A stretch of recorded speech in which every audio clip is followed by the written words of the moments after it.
Good evening, ladies and gentlemen, and for the first time in 2023, you are looking live at Sidney Memorial Stadium, where tonight the Milton-Union Bulldogs on Thursday light nights visit the Sidney Lehman Cavaliers. Along with the coach, Rusty Berner, I'm Brett Barnes. Andy Grudich is out on assignment. The Bulldogs, after an opening Week 1 win over Trail, have dropped games the last 2 weeks and now are looking to right the ship and begin defense of a TRC title. Coach Berner, welcome to the party tonight. Yeah, it's good to be back, and it's always good to be live and, not tape delayed, so we can have conversations about, college games and stuff and, people not catching up on us later, and those things are already over with and done. So big game here for the Dogs, opening up at TRC foe, Lehman Catholic. They definitely a dynamic opponent coming in. They are led by senior quarterback Donovan O'Leary. 3-year starter. He's been one of the top athletes in our conference since the onset of the conference. And, tonight his skills are going to be on display as a dual-threat quarterback, good size. We got him listed, 6'4"? Yeah, 6'5", 215. Yeah, I mean, that's a good size. That's a really big high school quarterback. Coach Barnes, you got his stats, but, really tonight the key for the Dogs, everything's going to run through him. It's going to be really a matter of can we contain him, and Lehman's challenge is going to be, can they get some other guys involved to take the pressure off of him, whether it's the Pride brothers in the backfield or Turner Lachey catching passes. If they can start to do that, where Milton Union's got to focus on more than him, that's going to give the Dogs a little bit of fits. But if the Dogs can keep him contained and from getting too much going, that's really what we're looking to do, and from a defensive end. I mean, in 3 games, O'Leary has just under 600 yards passing and has almost 300 yards rushing, and so that's a big challenge tonight for the Bulldogs here on the road. Bulldogs will wear white tonight with the red helmets, and Lehman in their traditional blue with the gold helmets. Here at Sidney Memorial Stadium, a beautiful place, a beautiful facility, and it's exciting to be the only game in town, so to speak, on a Thursday night, Right. Well, you got all the news and media outlets here and all the coverage, and this is where the focus is. So, it's a great way to open up TRC action. I'm sure there's some, upcoming opponents and, athletes that have showed up to this game to catch a glimpse, because, you go through the first 3 games, non-conference, and there's still a lot of unknowns. Absolutely. There's a lot of unknowns with us, even though, people know going in. But we've played a pretty tough schedule. Trail's a formidable opponent, but then you got Valley View, who's one of the top teams in the region, if not the best team in Region 20. And you got an Oakwood team who's 2-1. Right. So, to get a feel and go, well, hey, they're, it's tough. And on the flip side of that, Lehman Catholic has played 3 games, and their 2 wins are against opponents that people would say aren't very strong. Correct. So, and again, not saying that Lehman's not but we don't know that yet on either side of the ball for these teams. So Correct. I think once you start to get into conference play, and, we're going to see a lot tonight as far as where things are. Daniel Carlisle's going to put the ball in play for the Cavaliers, number 27, moving from right to left on your screen. And he's about 10 yards back as he approaches the football. We are underway, a high spinner. Caught at the 20, 25. Bust up to the 30-yard line. That's Charlie Lane, who's going to be stopped at the 30, where it'll be first down.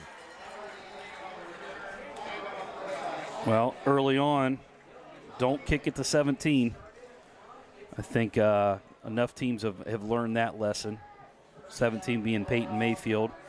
For those at home, probably one of the fastest kids to ever go through our school. Ever. Name an era.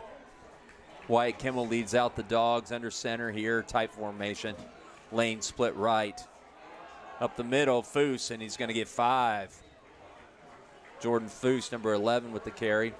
Second down and 5 from the 35. It's something the Dogs have done a good job of, and though we're not putting up a lot of points, we have run the ball very efficiently. That has always been Coach Pierce's forte, as the wing T. He's got 3 dynamic runners, and there you saw Foose and his toughness and angry running is what we like to say about him. Again, Lane split well right. Foose again, looks like the same play. He's going to get more than 5 this time. He's going to get all the way to the 49. Make it the 50-yard line. First down, Milton. It looks like we got a penalty. They're going to take his helmet off.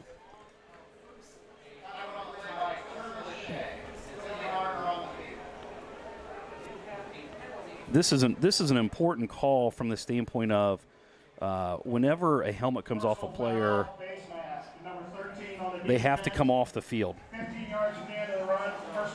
However, if it's done by a face mask or with intent, they are allowed to stay on the field. So that's why Jordan's able to stay on the field here for this next play, even though his helmet came off. Referee Mark Thompson, that you probably heard over the intercom, as referees are mic'd tonight here at the stadium. And the Dogs are all the way down to 35-yard line in plus territory after just 2 plays, 11-18 and counting, first quarter. Kimmel barks the signal, looks to the sideline. Lehman coming out with 8 in the box here to stop the run. Snap, and it's Foose again, and this time he's going to get about 4 yards to the 31-yard line. Second down and 6. That time his helmet came off, and he's going to have to leave the field. Tighten up the straps there.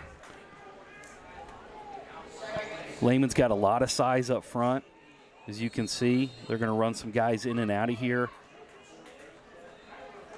They're putting 8 in the box, and they're going to, that's going to be a common theme, as Milton-Union obviously is a strong running team. But the Dogs come out here in a gun. Seth Lowry has replaced Foose for this play. Snap, and an interior handoff. That was Ian Coffey with the carry. He gained 2 down to the 29-yard line, where it'll be 3rd down and 4. Foose and Charlie Lane come back on the field. 3rd and a manageable 4, probably 4-down territory here from the 29.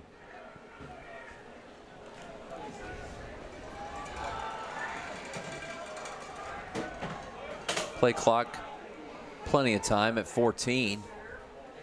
Lane split out, hash mark left. Foose up the middle, and he's going to be stopped this time. Looks like he got 2 yards to the 27, and it'll be 4th down and 2. Tackled that time by Corbin Schmeezing, 5'10" junior. And so a big play early here for both teams. And this is a play call that Coach Pierce has got to like. He's run Foose 4 times, been pounding the middle. Mayfield, has yet to get outside and get a touch. It may be time. Yep. It is a jet. There it is. Mayfield's got a first down. He's got more. 20, 10, 5. Right He's there. got a touchdown. And I tell you what, a great block by Will Johns, number 21. Donovan O'Leary's playing that right end. Donovan's a lot more of a physical presence. Power player, yes. But Will got a great angle on him, was able to kick him out, and that allowed the jet to cut inside and him to break out. Absolutely fantastic run by Peyton and a great block by Will Johns, and the Dogs lead it early 6-0. Braden Showery here trying to add the point. Berner puts it down. The kick is up, and it is blocked. Interior penetration that time. I think it was number 55. It was Ryan Ford, 6'6", 270, and he blocks the extra point. But you got to like that first drive, and that's the thing is when we start to look at this is in the trenches what's going on. Correct. Okay, and that's something that any running team or really any passing, you got to win the trench. And right there, our offensive line did a great job of sustaining blocks, moving the ball down the field, and punching the ball in. Yeah, the drive was 2 minutes and 45 seconds, 70 yards, and I believe 6 plays. Which is a quick drive when you didn't even throw the ball. Correct. If you think about that. Mm-hmm. No timeouts. That's a quick drive, amazing. Isn't it? Yeah. Okay. We had that penalty that moved it 15 more, so that might have helped a little bit. But, yeah, amazing. So Shower's going to put the ball in play. Bulldogs score on their first possession.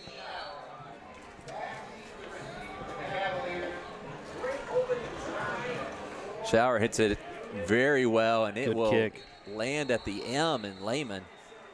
We got all that one, didn't he? That may be his best kick of the year. I'd say it was pretty good. Whew.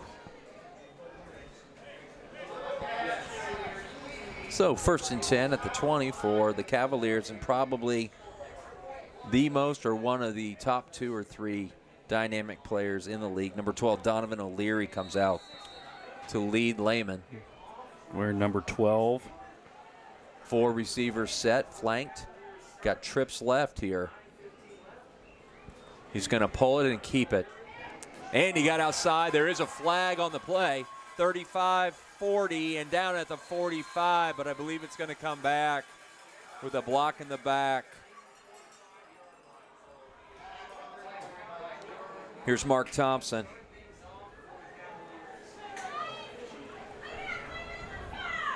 During the run, blocking the back, number 2 on the offense. From the previous spot, while first down. Evan O'Leary, it'll be first down again, and they bring it all the way back. So a 25-yard run negated by a block in the back on the edge, and it's going to be 1st and 20 from the 10. Looked like the Dogs were in position there, but weren't able to make the tackle. Well, and where we got beat was number 12, Kaysen Burner. He got pushed. He can't let Donovan get outside. You've got to bottle him up as much as possible. So Burner and Foose are going to be a big deal tonight on the edges. O'Leary to pass. Steps, throws, high, and it's caught. Seth Kanapke for 10 yards. Back to the original line of scrimmage. It'll be 2nd down and 10. What number was Kanapke? Number 1.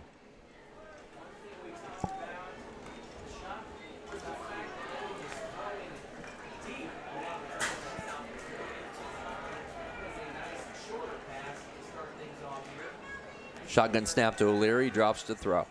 Got some time, and now he rolls right. And he's going to be sacked. Good tackle there by Nichols. Peyton Nichols, number 20, for a loss of 2. Back to the 19, 3rd and 11. 8:25 and counting here in the first quarter. Just joining us, Milton scored on their first possession and lead 6-0. 3 down lineman, O'Leary in the shotgun. Takes the snap, looks to throw. Steps there up. He goes. 20, 25, and 35-yard line for a first down. It was a one-on-one play with Nichols, and he beat him. Yep. And that's where he can give you problems is, you spread him out with their offense. He's got a strong arm, but then I think he's most dangerous when he's moving on his feet. And that's not to say anything bad about his arm. No. Okay, because he's already made one really nice throw. But I just think that him on the run and trying to tackle him in space, we just have to do a better job holding our lanes and keeping him there. Duran Pride flanked left. Jet 5 yards and more, 6 yards. That's number 11, Turner Lachey, sophomore. And he got 6, 2nd down and 4.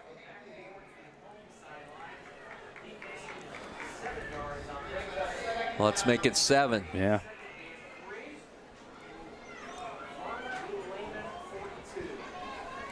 And see, that's what we're talking about is looks like we got an injured Cavalier, number 55.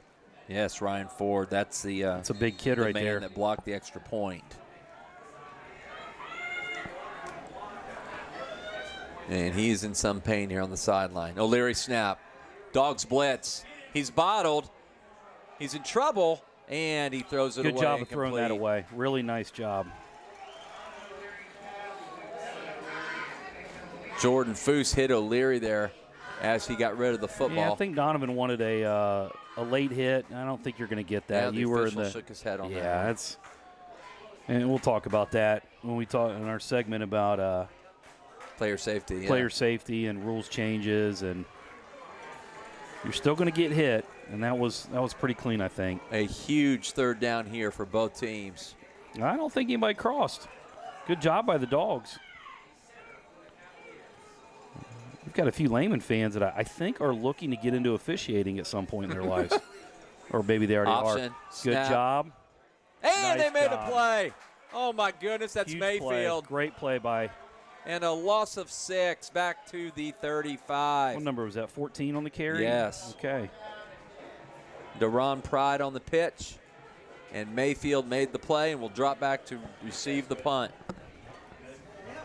You know, and again, that talking about that drive right there, we've got to manage O'Leary and then not let Pride and Lachey and those guys get going. And what's dangerous is it can happen at any moment. You know what I mean? Absolutely. One play. Oh, great kick. Little tail dragger here to Mayfield, who Oh, dropped boy. the football. Pick it up, Peyton. Let's see who got it. He got it Peyton's back. got it. Unbelievable. He got that back. My goodness, that's athletic. Whew. And he'll recover his own fumble at the 29. It looked like he wanted to catch and go, and he forgot the catch. Well, he almost seemed kind of nonchalant as he got under it.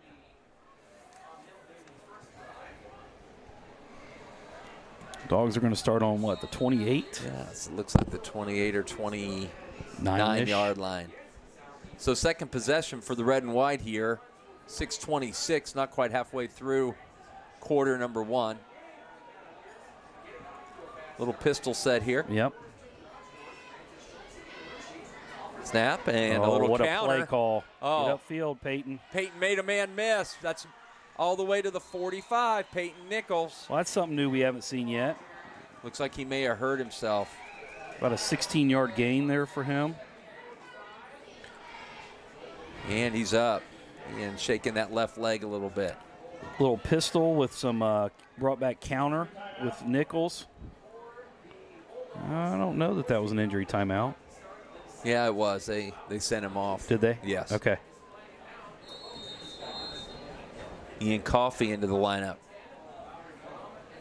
Dogs getting what they want right now on the ground. Yep.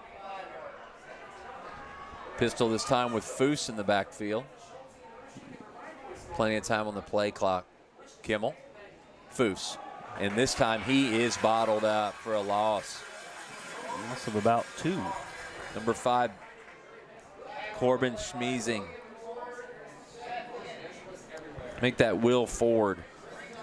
Got 5. Will Ford, number 5. Definitely something that Lehman Catholic hasn't seen, and they're going to try to adjust what can Coach Pierce do out of this. And, of course, he's going to be vanilla early to see how they adjust. Now they're going to a 5-man. Oh, now they've walked their backers up. Almost put 6 on the line. Looking to throw. Kimmel's going to run with it, and he gets about 3 yards. Good play make it 5. Good play by Wyatt that time. Felt the pressure and scrambled for 5 to make it 3rd and 7 at the 48.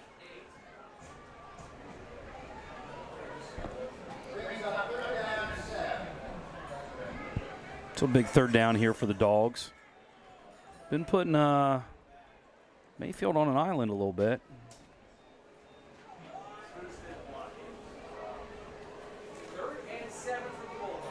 Staying in this pistol formation, stacked on the right side. Heavy right. Kimmel looks to throw. Quick slant, and Mayfield's got it. Oh, he juggled it, but he held on all the way to the 40. Woo. He got isolated. Catch it first, boy. Yep. But a first down and into plus territory. Gain of 12 there. Good throw by Wyatt. Get the ball out. And that's something the Dogs, over the last, against some of these really strong opponents, Wyatt hasn't had a lot of time. So one answer to that is get better at blocking, or 2, get rid of the ball a little earlier. Sure. Run some quick passes that are coming out, quick reads. Carson Stone split all the way to the numbers. Interior run. Foose made a move, and he made a man miss for 11.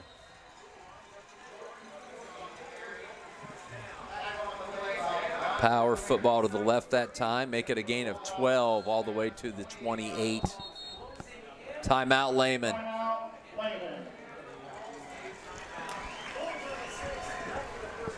4:36, quarter number 1. So, Coach, talk us through tonight. We may or may not have a halftime guest. I know we put it out there, so we won't say anything. Well, that halftime guest is about 15 feet to my right, so I Yep. would assume that's going to happen. I thought I felt the press box shift. That's our hint. Yes. Let's see if somebody can come up with that. So within that, if that guest does not make an appearance, we do have a topic. Otherwise, we had a couple other topics that we're going to sprinkle in and out. So we're gonna talk a little bit about football and the changes for player safety. We're going to talk a little bit about influences in our lives as far as coaches and players that we've been able to coach over the years. And then we're going to try to talk a little bit about multi-sport athletes, whether multi-sports is better or focusing in on one. Yeah. So those are our topics tonight, but we may have a good interview as well. Tight formation, Kimmel. Foose follows his blocker and gains about 3 yards to the 26.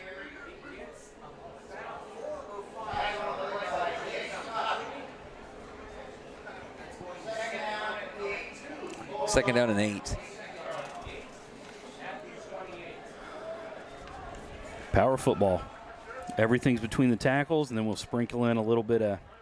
And then on the touchdown run, we go outside with a little jet. Yep. This time we're going to run a jet to the right, and it's covered pretty well that time by Lehman. Down to the 25. 72 that time for the Cavaliers. Seth Kennedy, 6 foot 250. Gain of 1 there for Mayfield. Third down and 7. 3:41 and counting here in the opening quarter. Bulldogs go with trips left this time. Foose to the left of Wyatt Kimmel in shotgun. He's got the snap, looks to throw. It's a middle screen this time. Great They've job. got it set up. First down. Could be a touchdown. It is a touchdown. Milton-Union, the middle screen, beautifully run. And Milton is on the board again. 25-yard pass and catch.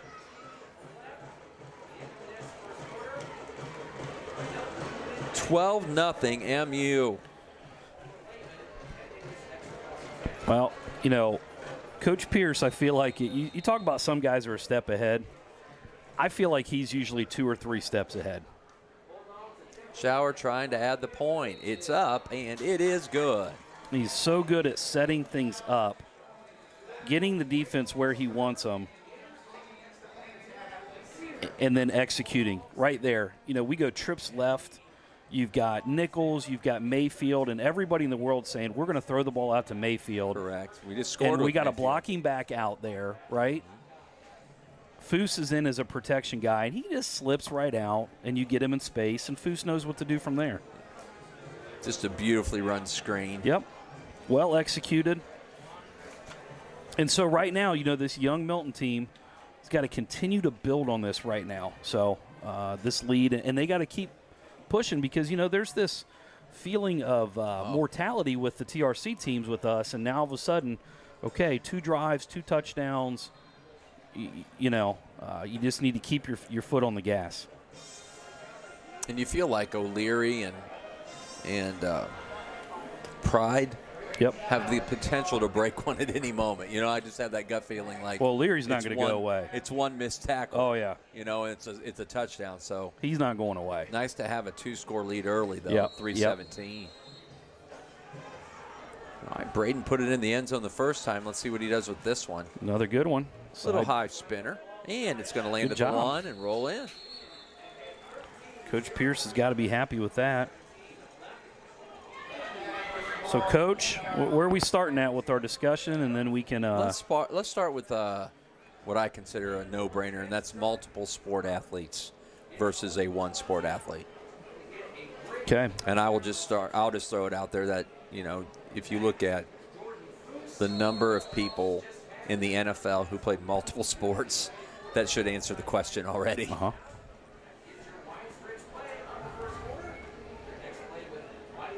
O'Leary.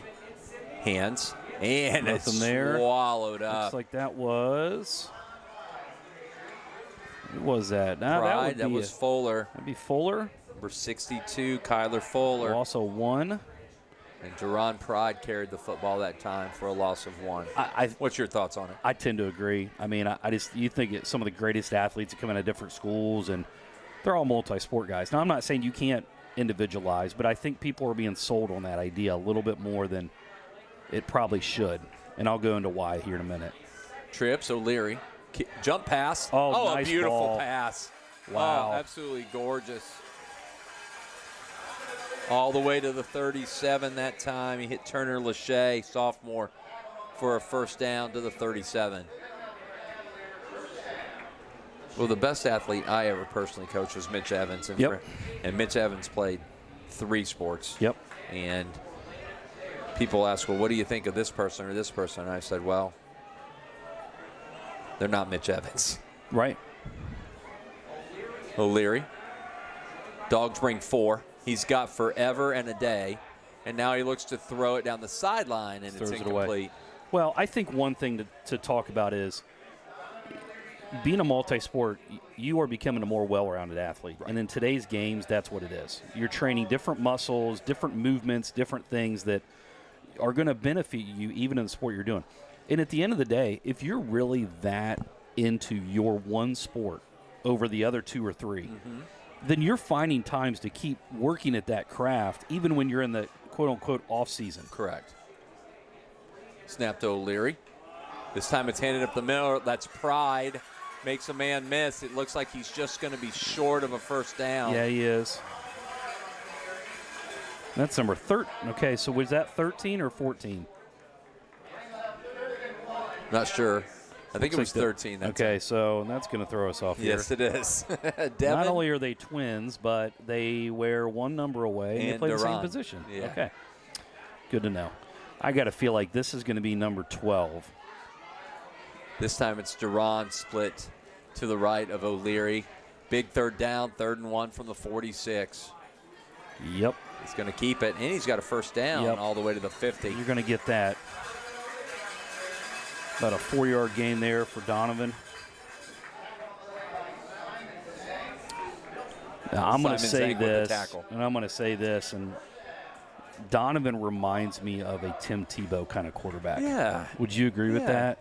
Just strong and powerful and knows how to be the hitter and not the hitty. Is it because of the jump pass earlier this drive? No. I just think that, and I've watched a couple documentaries on him and just think he. That one sailed on him, and it's incomplete.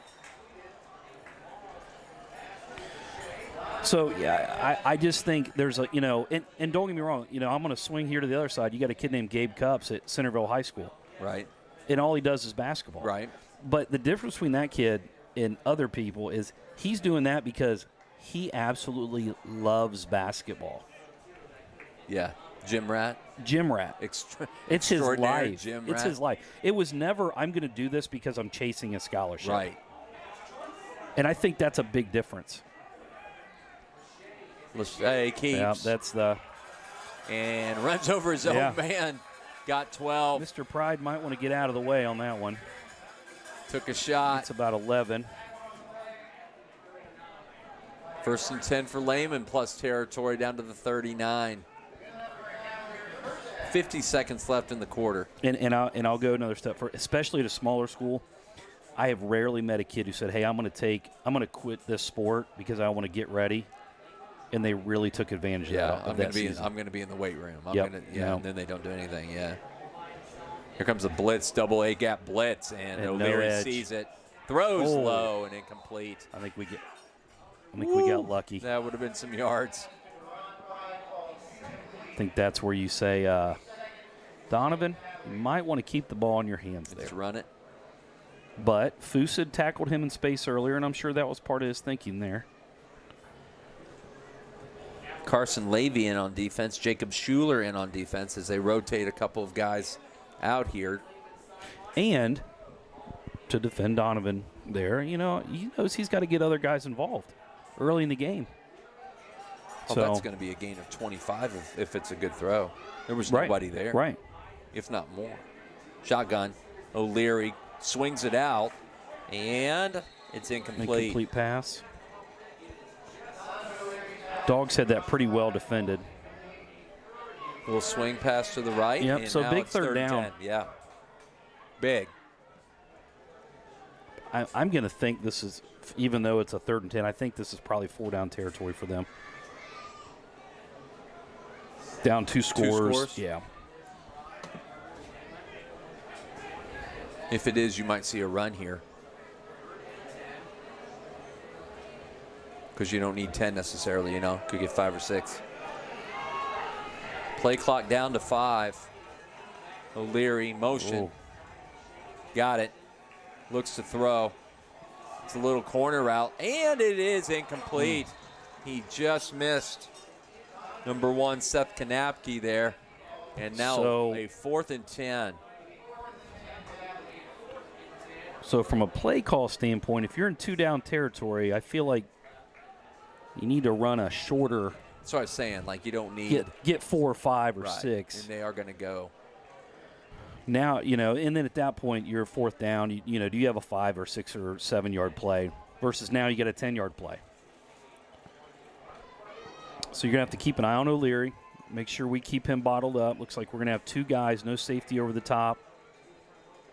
Ride. Looks to throw. Under pressure. He's in trouble, and it's knocked down. Good job by the Dogs. And a turnover on downs. Got to feel good about that possession. Mayfield knocked it down. Yep. Had a bunch of guys there.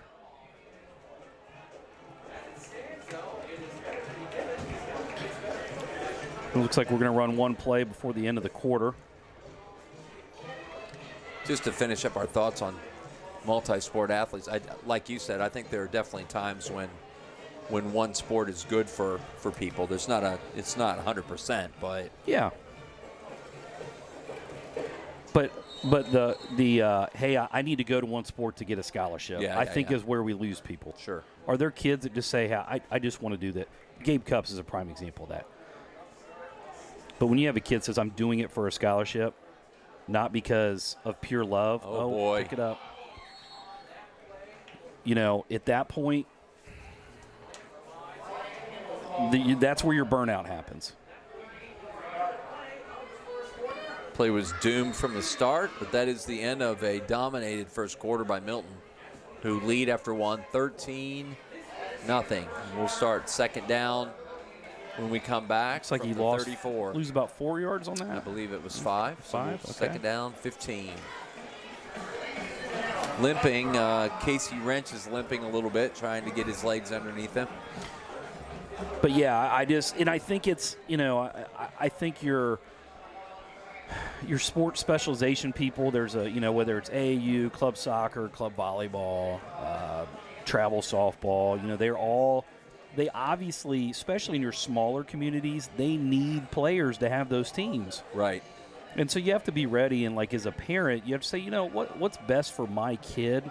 You know, and obviously you're putting a lot of money out there, and that money really doesn't mean anything to the recruiters. They don't care. If you tell a recruiter, hey, I've spent $10,000 on my kid to play travel softball or soccer or whatever, they're going to, okay. Yeah. They don't care. No. So, you know, and I think at the end of the day, it's such a small percentage, which is why you see your elite athletes that can be multi-sport and they get away with it. Right. And it benefits them. Sure. Pistol, 2nd and 15 from the 34. Interior handoff to Foose. Boy, good powers run there. His way for about 5. Gets back to the original line of scrimmage there. So it'll be 3rd and 10 from the 39.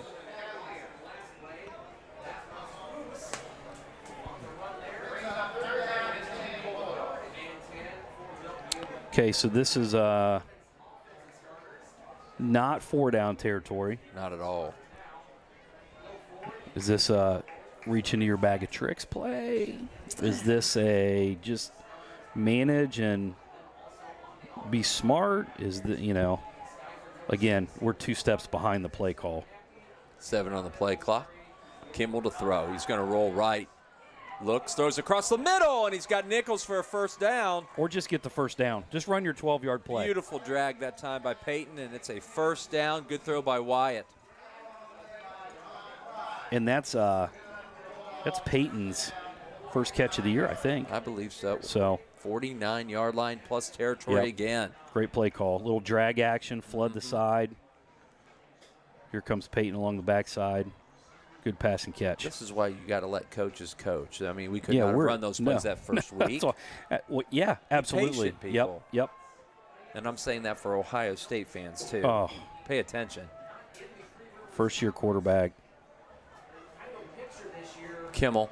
Bad snap, bad handle. I mean, does anybody even want to talk about the fact that our -2. defense didn't give up a touchdown at Indiana? Yeah, but, But we always struggle with them. So when people are like, oh, we only – what? They didn't get in the end zone, guys. In a Big Ten game. Uh-huh. On the road. You're talking to the choir, dude. And if you remember last year, what were we complaining about as a High State? Our defense is terrible. Okay, I'm done talking about that. That's good. That's so funny, though. I know you and I think a lot alike, so I know you're thinking the same grip. thing. Little jet cut out by wow. Peyton. Cut out by Peyton. Spin move. Hold and on to down it. at the 44-yard Wow. line. He got upfield quick, didn't he? Gains about 7. It'll be 3rd down and 5. Now I do think we're in 4-down territory, possibly. Do you really? Maybe. I don't know. 4th and 5 and pin them and make them drive. Yeah, with a you're probably two-score right. lead. You're probably right. Now 4th and 1. I might agree with that. Well, then that bodes if you 3 or 4 yard play. Play clock already down to 11, and the Dogs are still in the huddle. Down to 8. I think Coach Pierce is going to get a timeout. Yep, he's walking towards the official, and there we go. So, next topic. What's our next one here? We want to dive in. The deep diver? That's a tough long one. That is. So someone mentioned I think it was Wes Beiser on Facebook mentioned, hey, how about you guys talk about some of your influences that led you into coaching and some of maybe the players that, help make you be a better coach. And so there's a whole lot there, isn't there?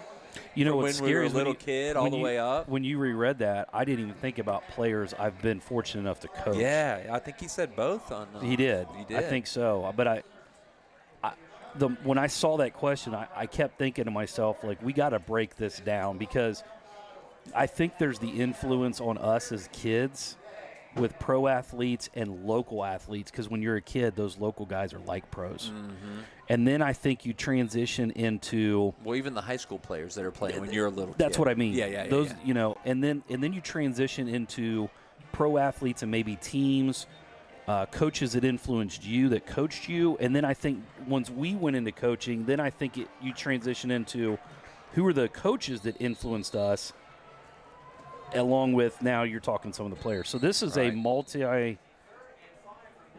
Flags flew really quickly. Snap infraction. That was early. I wonder if that was our center moving the ball. Maybe I'm wrong. Well, 2 different people threw flags there, so it goes from manageable 3rd and 5 to difficult 3rd and 10 here at midfield. Snap. Kimmel. Oh, it's a wheel route. He's got him. Oh, he's got him wide open, and Mayfield has it down at the 17. Woo! Might want to find him. So it started on the 44. It started at the 50. The 50.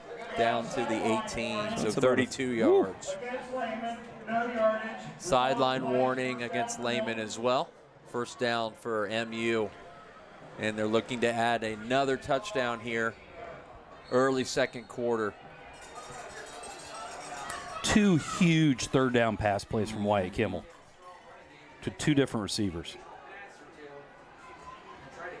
Snap. Nichols cuts it up and gets about 2 yards to the 16. Second down 8.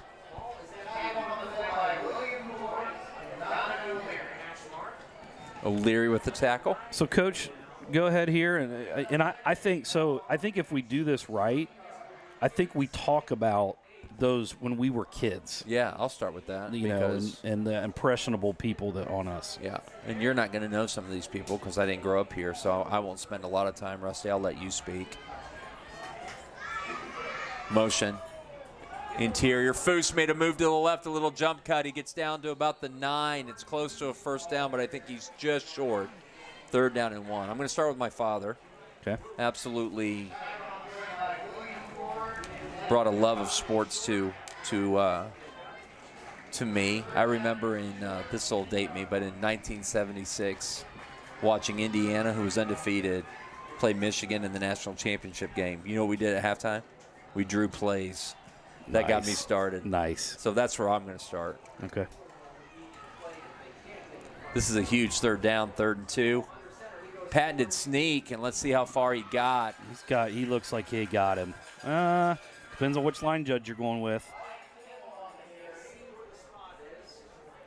We're going to have to wait for the spot. The officials look across the field, and they're going to bring in the chains here. I don't think he's got it. But that's just me. I think he's about a half yard short. Okay, so your dad. Yep. Okay. And then when I was 12 years old, we had a coach move into our district who became my varsity coach in basketball. So he influenced me for 6 years. His name was Coach Kevin Templeton. Still talk to him today. He's still a head coach down in Georgia. And what's funny is he's only 10 years older than I am. So okay. Yeah. So you just think about, he moved in. He was 22. I was 12. Jeez. And just a huge influence. And then my third would be Coach Mike Martin, who is a prominent baseball umpire in the area, lives in Anna now. He was our soccer coach. And were you a soccer player? I was. Okay. Yeah. Right. I don't talk much about it. I know. It's okay. Yeah, I was okay. Did Temple have football? Did not. Okay. So 4th and 1. Are we seeing a sneak again, Coach? Motion. No, Foose. First down and more. I think you give it to the angry He's kid. going to move the pile down to the 2. First Good down. Lord, he's a load. About 7 yards with 3 to 4 guys on his back. Down to 7:23 and counting here in the quarter. The one thing about Jordan Foose, you're going to get everything out of him emotionally and physically. So as long as we keep it reined in, we're good. And, First and goal. Kimmel under center. Motion. Foose. Yeah, I think I'd give it Power back to him. football. I think he's in. No, they're saying his knee was down. Come on. Down. If that's reviewed, I still think he's in. Just short. That's a tough call, though. His knee hit. Where was the ball? Second down and goal I from think the 1. I think we're going to see 14 get called here.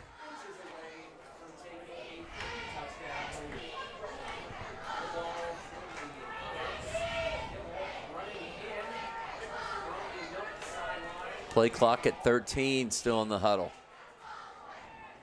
This could be a patented Pierce sneak. Yeah, I think this is nobody's covering. Nope. Foose. Touchdown. And Milton has taken a 3-score lead. Another huge drive here. Started with the first play of the last play of the first quarter and all the way to 6:14 in the second. It is 19-0. 3 possessions, 3 touchdowns. A little bit different there. Had 3 run a fake. O'Leary to snap. I'm sure the Dogs are looking for it. And a high good kick. Spinning kick. Mayfield, 25, cuts it up, 30, and out of bounds at the 35-yard line. So if the Dogs can add one here before the half, they could enter halftime with a commanding lead. It's already 20-0, and they're looking for more here in the last 4 minutes. Chicago Bears, Walter Payton, Sweetness, had a pair of Kangaroos. Those were guys that, obviously you had the Bulls, Joe Montana, Jerry Rice. I just remember watching those guys growing up and how great they were.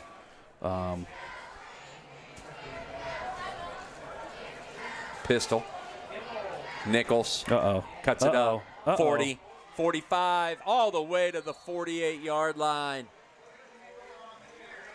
Plus territory in one play. I was a baseball guy, so my athletes would have been, and I'm a little older than you. Obviously, Pete Rose was a huge influence on the way we played the game. Yep. The Big Red Machine, of course, was in their heyday at that point. They were kind of a big deal. A little bit. And professional football, I won't even bring up because y'all get mad at me. Yeah, we'll just talk. Jeez, they just Foos for 5 more. Yeah, so I'm a huge Steeler fan, and I got on the bandwagon when they were good, and I won't. Let's just go to the won't NBA. lie about You're a that. Boston Celtics fan. I Let's was just talk a Boston about that. Celtics fan. Okay. Yeah, Larry Bird, Danny Ainge was a big deal for me because Danny Ainge looked to be my size, even though he was about 6'3". Yeah, you know what I mean? Isn't that funny? Yeah, just a shooting guard. Yep. I really enjoyed those teams. And then we moved to New England, right? When we got married, and that we caught the tail end of that. That time, Mayfield lost 5. They got a little tricky. It was Nichols. I'm sorry, Nichols, correct. 2:47 and counting. It's 3rd down now and 10. But yeah, when I think about Milton athletes, those are the names. I remember watching Clint, and Clint was just a phenomenal multi-sport athlete. Byron Shower was just. Play clock, 25 seconds. Start the game clock and play clock on me. And on top of that, a lot of those guys I got to play basketball with at Sarver's Barn. Oh yeah. And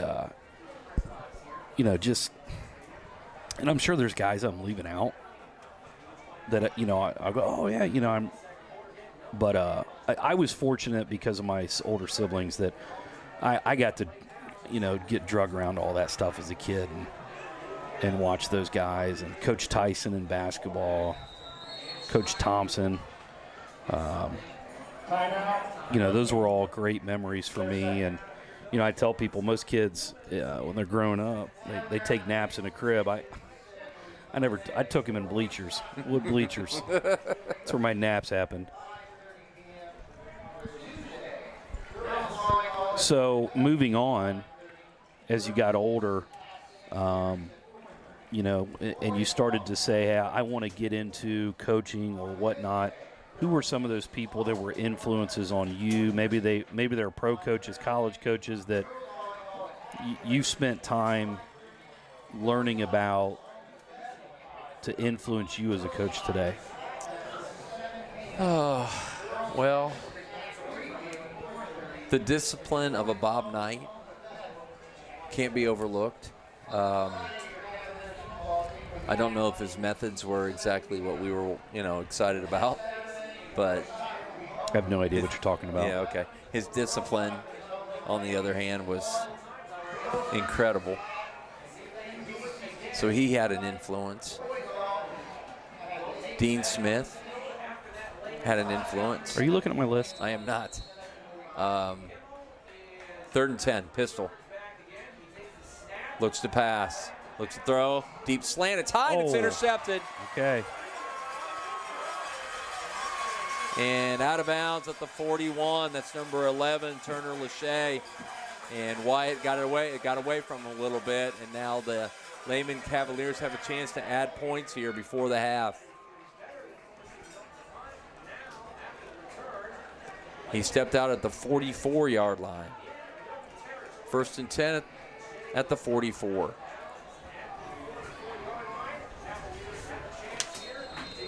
Football coaches, probably Woody Hayes. Again, that didn't end well. The consistency of Chuck Knoll. Shotgun. This time he's going to keep it. Foos got just to grabbed him. Said, come here. Gain of 3. Lachey with the carry. And here, I'm not going to lie. Coach Antoni's has got to be going, I'm okay with O'Leary not being behind center. But it's just a different there's look. there's so many things he can't do now. In motion. Throws to Lachey. Got him one-on-one on the corner. And this time he might go all the way, and he will. Well. Wow. There is a flag on the field here at the 26, and it looks like there's going to be a hold, and it's going to come back.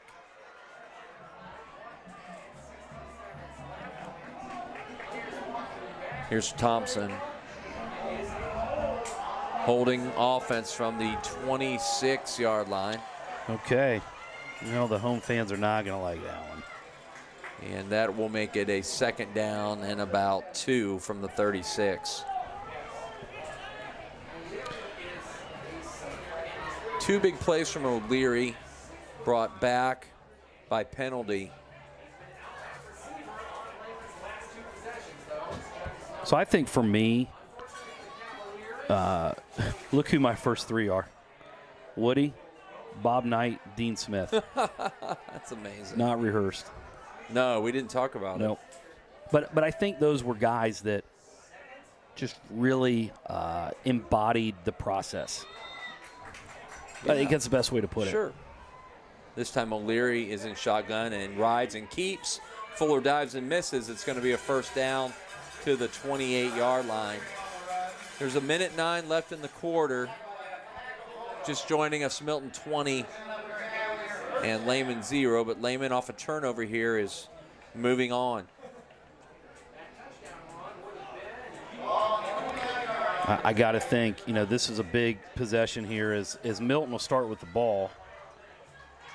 Correct? Lehman will start with the I'm ball. sorry. They Yeah, deferred. so this is even bigger. They could go score. Yep. O'Leary. Lachey.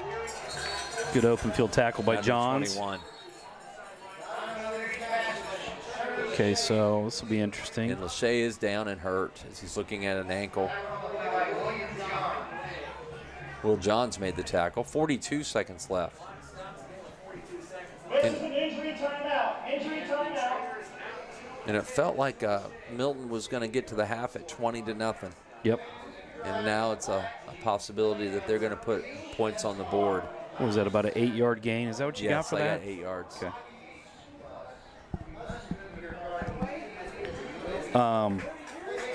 So I just felt like if you read any of their books, I think they're guys that understood people. They understood kids. They understood the process of focusing on the right things. I mean, and you read them, and you're just like, and of course they're ahead of their time. You know, back when coaching was not about money and contracts, and so you know, I think listening to those guys and reading their books are. And there's only one of them still alive of those 3. Correct. One-on-one ball into the corner, and it's overthrown. You know, they're going to be upset about that, and I'm going to say 2 things. I think they both got turned around, and I don't think that's a catchable ball. Right. So there's no way you can throw a flag there. 3rd and 2.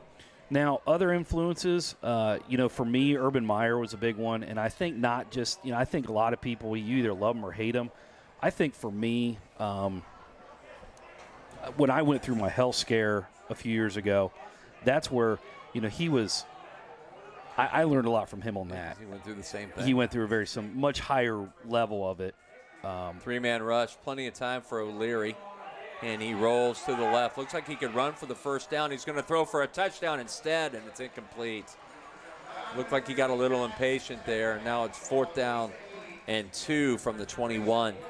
I think his coach is yelling at him, run and get the first down. Absolutely. Get the first down, because now we're down to a play.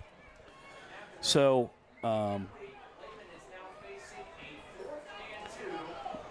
for that standpoint, you know, obviously he's a great recruiter, and he's, you know, in a short stint, he's probably one of the most successful coaches ever in football. Yeah. You realize he wasn't a head coach for that long compared to a lot of guys, but boy, he's won. He wins wherever he goes. Wherever. Huge play here, both teams. Blitz on, double-A gap. It's thrown out and wide open. They beat the blitz. Down to the 4-yard line and out of bounds.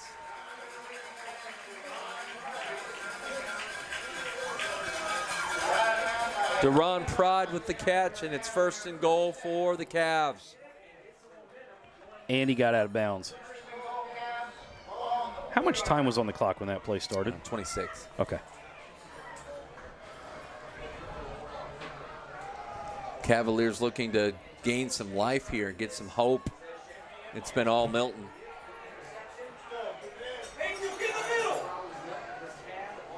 This is where can be really dangerous with. O'Leary swings it. Is it backwards? Is it backwards? No, it's not. Second down and goal from the 4. I think for me, some influences from Milton. Sally Dickinson. Oh, yeah. Wow. Sharon Paul. Uh-huh. My high school coach, Randy Thompson. Those are all people that I had a great deal of respect for and admired, and wanted to be a coach because of the impact they made with me. 4 wide receivers, motion left. O'Leary's got it. He's going to go right, and it's loose. Uh-oh. Touchdown. They called it touchdown. Well, that's probably a good call. He broke the play. Yep. And the Cavs are on the board, 20-6. Huge play before the half. Turnover, and they take advantage.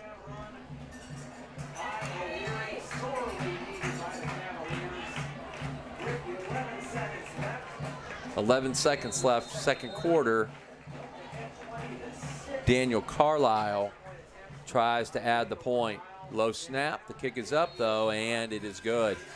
So 20-7, and life here on the home sideline following the interception.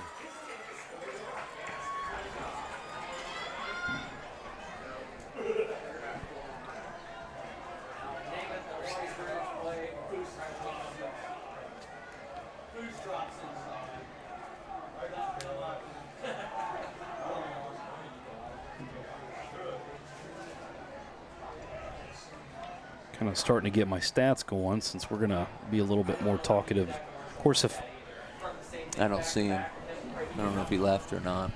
We'll see. he might be back there. If not, we got stuff we can talk about. Hey, there's a picture of us sent to me by my family. Yeah. Yeah. Look official up here, don't we? Yeah, look good. That's from all the way from the state of Maine. Wow. Trey and Rebecca are up visiting Mary and Jim. They've been up there all week, and they just stuffed their face with lobster tonight. So Oh. that's a good day. Carlisle with 11 seconds to go. Little pooch. It's loose, and it looks like the dog's recovered. I don't know. We'll see. Well, Lehman's got it. Oh, boy. 10 seconds to go. Well, I was doing stats, but looks like we're going to have another. Okay. They've got 2 timeouts. So this is where a week ago. They all fell apart. Yep. Something happened, and it got worse and worse and worse. I think Coach Pierce's point is 1 second came off the clock.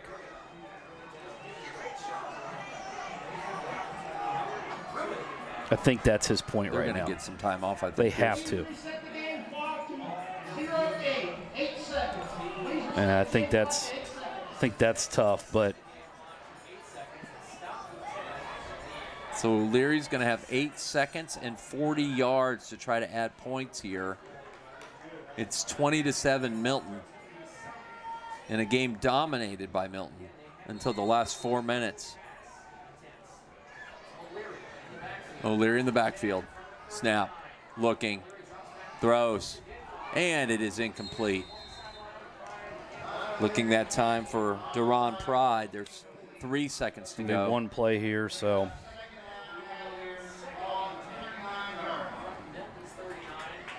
.39-yard line. 5 seconds went off the clock.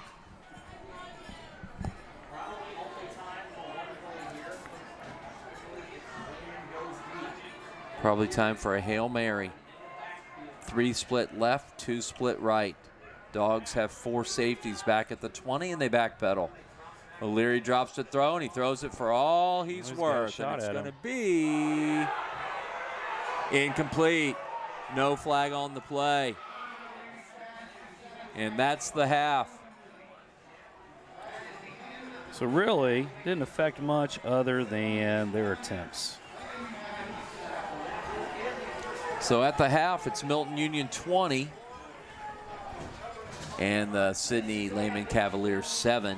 Sidney will get the ball to start second half. Coach of Lehman is discussing the play and not agreeing.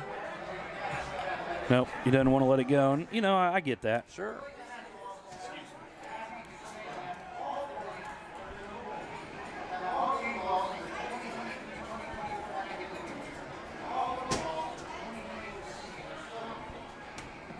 All right, well, Coach is furiously racking up stats here. Yeah. And our next topic to discuss, as we have a 20-minute halftime. Well, I think this was one that caught me off. Do we want to talk about athletes we've coached? I do. And I find it interesting that Wes brought that up, because I'd mentioned Wes Beiser.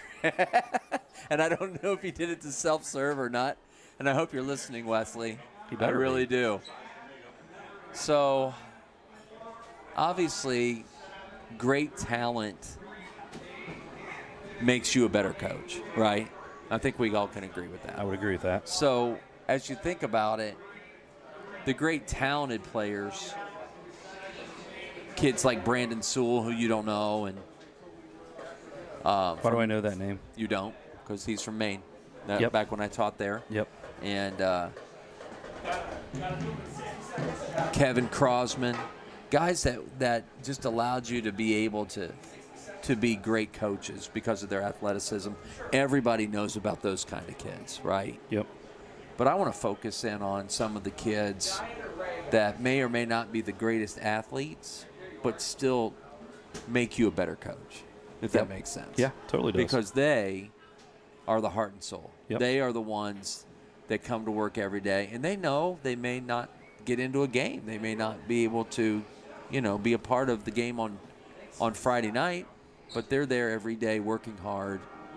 And so I've got some names like, and I'm going to, self-serve, but my kids, I mean, if you just look at my wife and I, are not going to have a whole lot of athletic ability.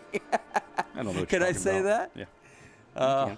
I mean, I work for everything I got, and so did they. And I'm just so proud of my 3 boys and my daughter, who, that all 3 boys played football, played minimal minutes, were a part of it. They're hard workers. Hard workers, Yep. great teammates. Yeah. Won some nice awards at the end of the year because people recognize that.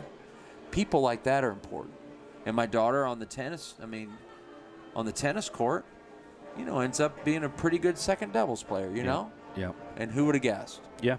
But I'll throw out a name like Wes Beiser when I took over the baseball team, and Wes had to pitch, and he had to pitch, and he had to pitch, and he had to pitch. We had Tyler Maiden who had to pitch, and we had those 2 guys. And that's all we had. Right. And they just go out and they just work.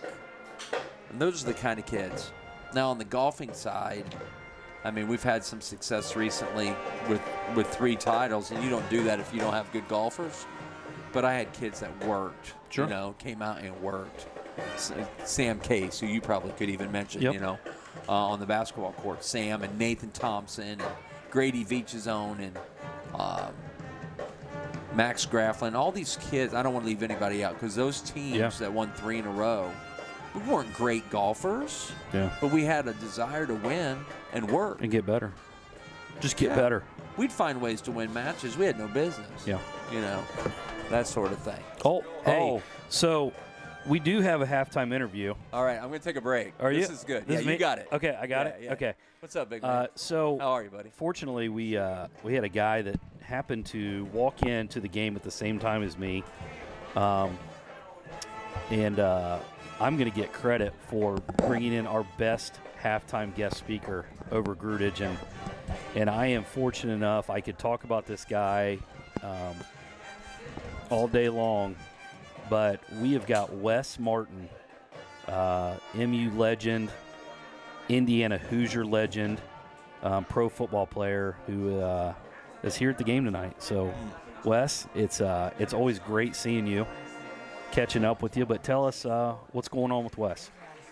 Yeah, this is my first time at a high school football game in about 10 years, I think. At least in Milton. Well, no, it's been about 9. 'Cause I got to go to one my freshman year in Indiana, but yeah, it's awesome being here. But yeah, Yeah. it's been a wild couple of weeks. Got banged up there in the preseason.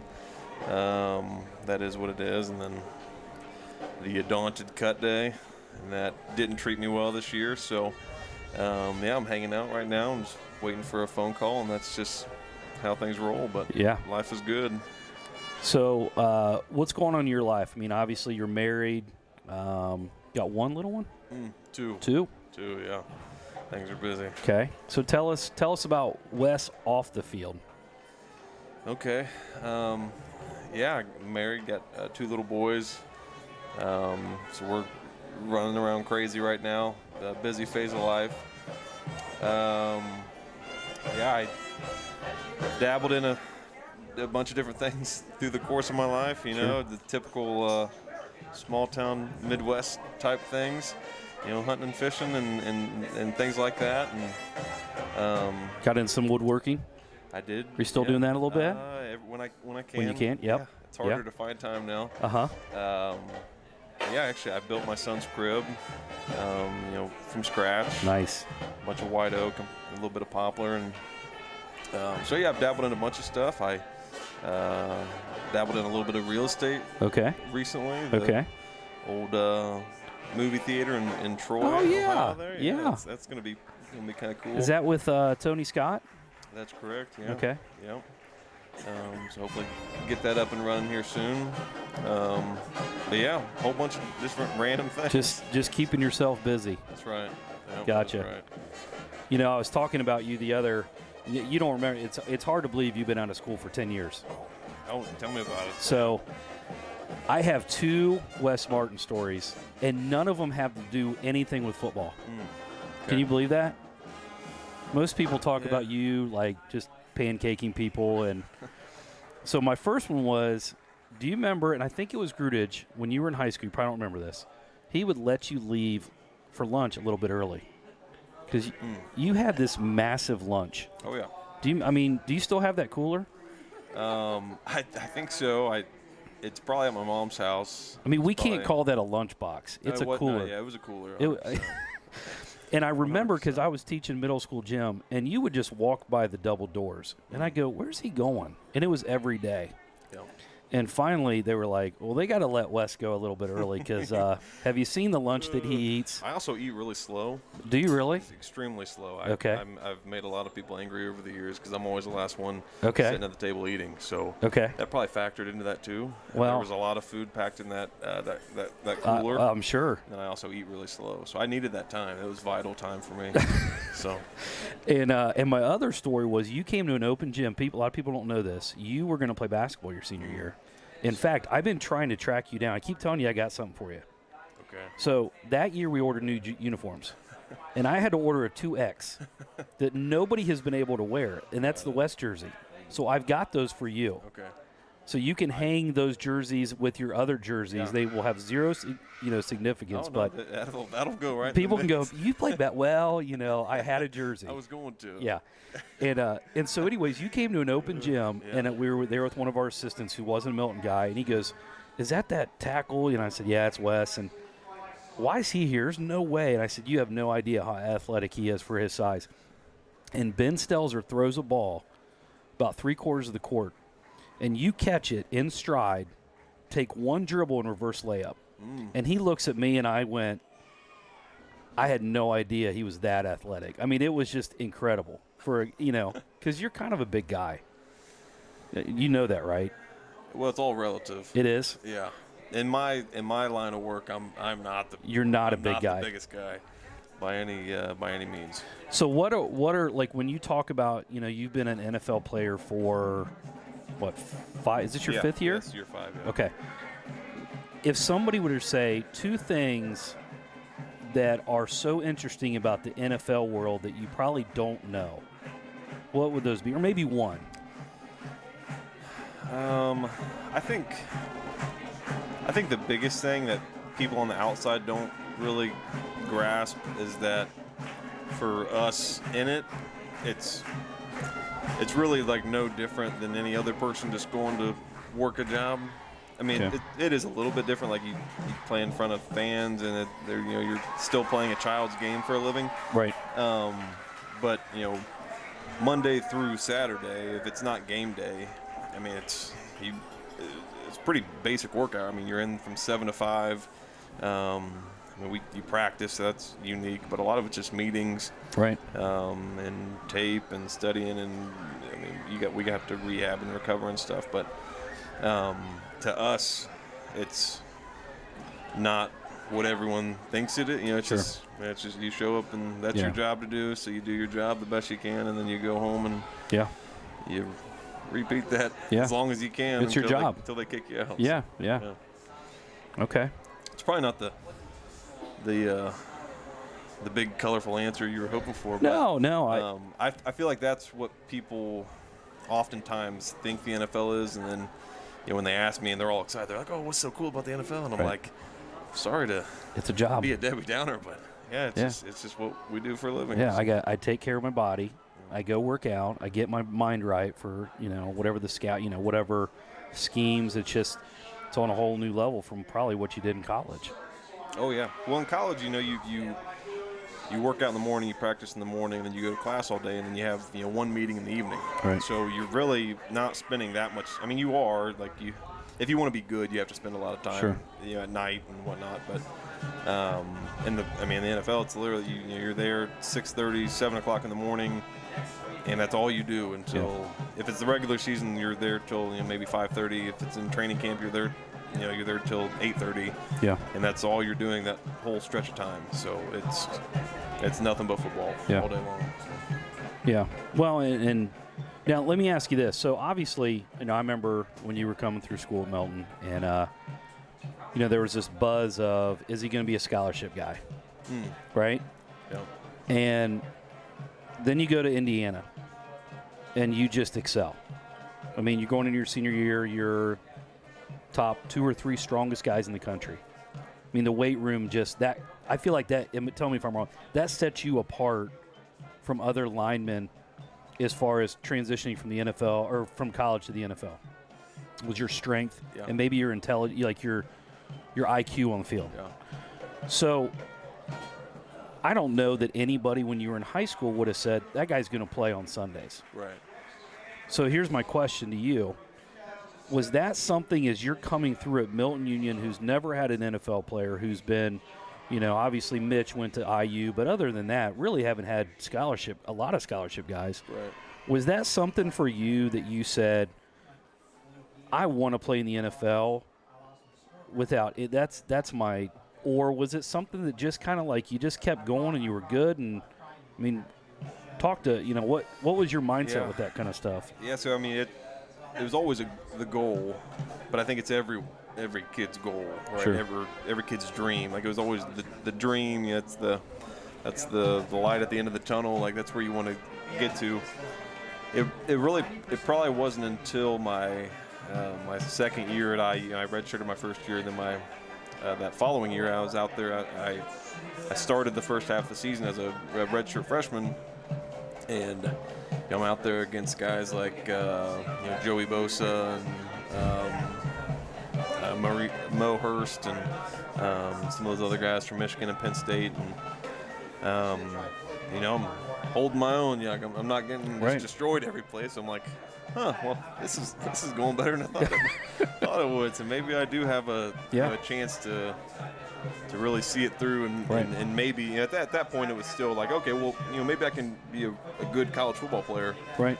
And then a couple years go by, and I was playing. Obviously, I was starting all the games and playing well, and putting good film out there. And I was like, I think I can play at the next level because I'm playing. I was playing against guys and blocking guys, that were then going and being first, second, third round draft picks. Right. I was like, well, if they're getting drafted, well, why can't I? Why can't I? Yeah. So, that's awesome. I remember the day you got drafted, and my oldest son, this, he is to this day, he is held on as a Washington fan, and it's all because of you. He's even held on through all the name changes, and I still remember he's a Jersey hog, So when you got drafted, we got your jersey right away. Then you changed numbers, and we had to get the new one. Oh, boy. And so, being through all that, who do you feel like is the toughest guy you've had to block? Oh, it's not even close. And hold on, I'm gonna write it down. Who I think it was. You can't. It's not even close. I'm gonna put his initials. He's gotten me fired like twice. Okay, so you go ahead and say who it is. Aaron Donald. Yeah. It's Okay, not all even, right. Not even remotely close. But you know what? In your defense, and I've said this, it was your first time. Well, you started a couple games, and you guys played the Rams. Yeah. I earned I was the starting left guard. Yeah. I earned it going into that year. And Scherf was on the right side, correct? Yep. And I remember watching that game, and I'm going, everybody that plays the Rams double teams Donald. Yeah, that's funny. Am I right? And for some reason that game, they said, well, we're just going to put Wes on an island with this guy, and that was not. Yeah, they like the matchup, I guess. I don't know what to tell you. But, you'll get to go back, and someday you're going to be like, you know what? I went at that guy, and he was pretty good. Yeah, he's real good. Okay, so I guess that who's the second one? Gosh, I've played against a lot of really good players. Fletcher Cox comes to mind. He's a stud. I mean, he's another Hall of Famer. Oh gosh, Hargrave, another Philadelphia guy. Okay. Jordan Phillips. Okay. He's a stud. I played him when he was out in Arizona. Oh, geez. I'm trying to think. Now I'm going to ask you. Dexter Lawrence and Leonard. Oh, okay. Those guys up in New York. Okay. I was their teammates for a year, but I also played against them. Sure. NFC East was kind of a tough division. Oh yeah, for D linemen, Yeah. Some studs. Yeah. I mean, Dallas always had. Yeah. They'd never had like the big name interior guy, but they had some freaks for sure. Well, if they got outside guys, they're playing games. You may have to block them. Yeah. Okay. Here's another question for you. Who's the best professional? And when I mean professional, I don't mean the best player. I mean the guy that takes his job extreme. Like he's top notch as far as how he goes about being an NFL player. Right. I think it's hands down for me, Ryan Kerrigan. Really? Out of Purdue, yeah. Well, they had an awesome career. Yeah. With the then Redskins and then Washington. And well, he was never a commander, but he would. If you wanted to know where he was and you just studied his schedule for a day, you would know exactly where he was every second of the day. Yeah. He was going to do the same exact thing every day.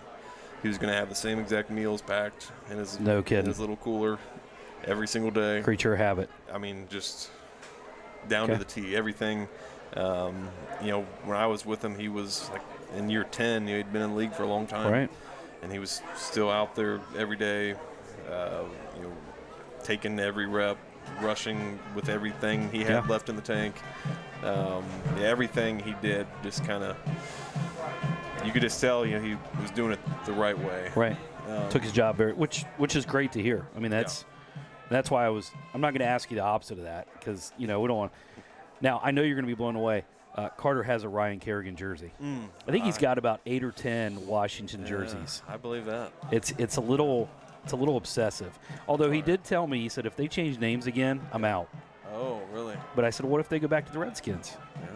So it's going to be a tough decision for him. What was the see, I'm trying to think of good questions that you may not get asked all the time.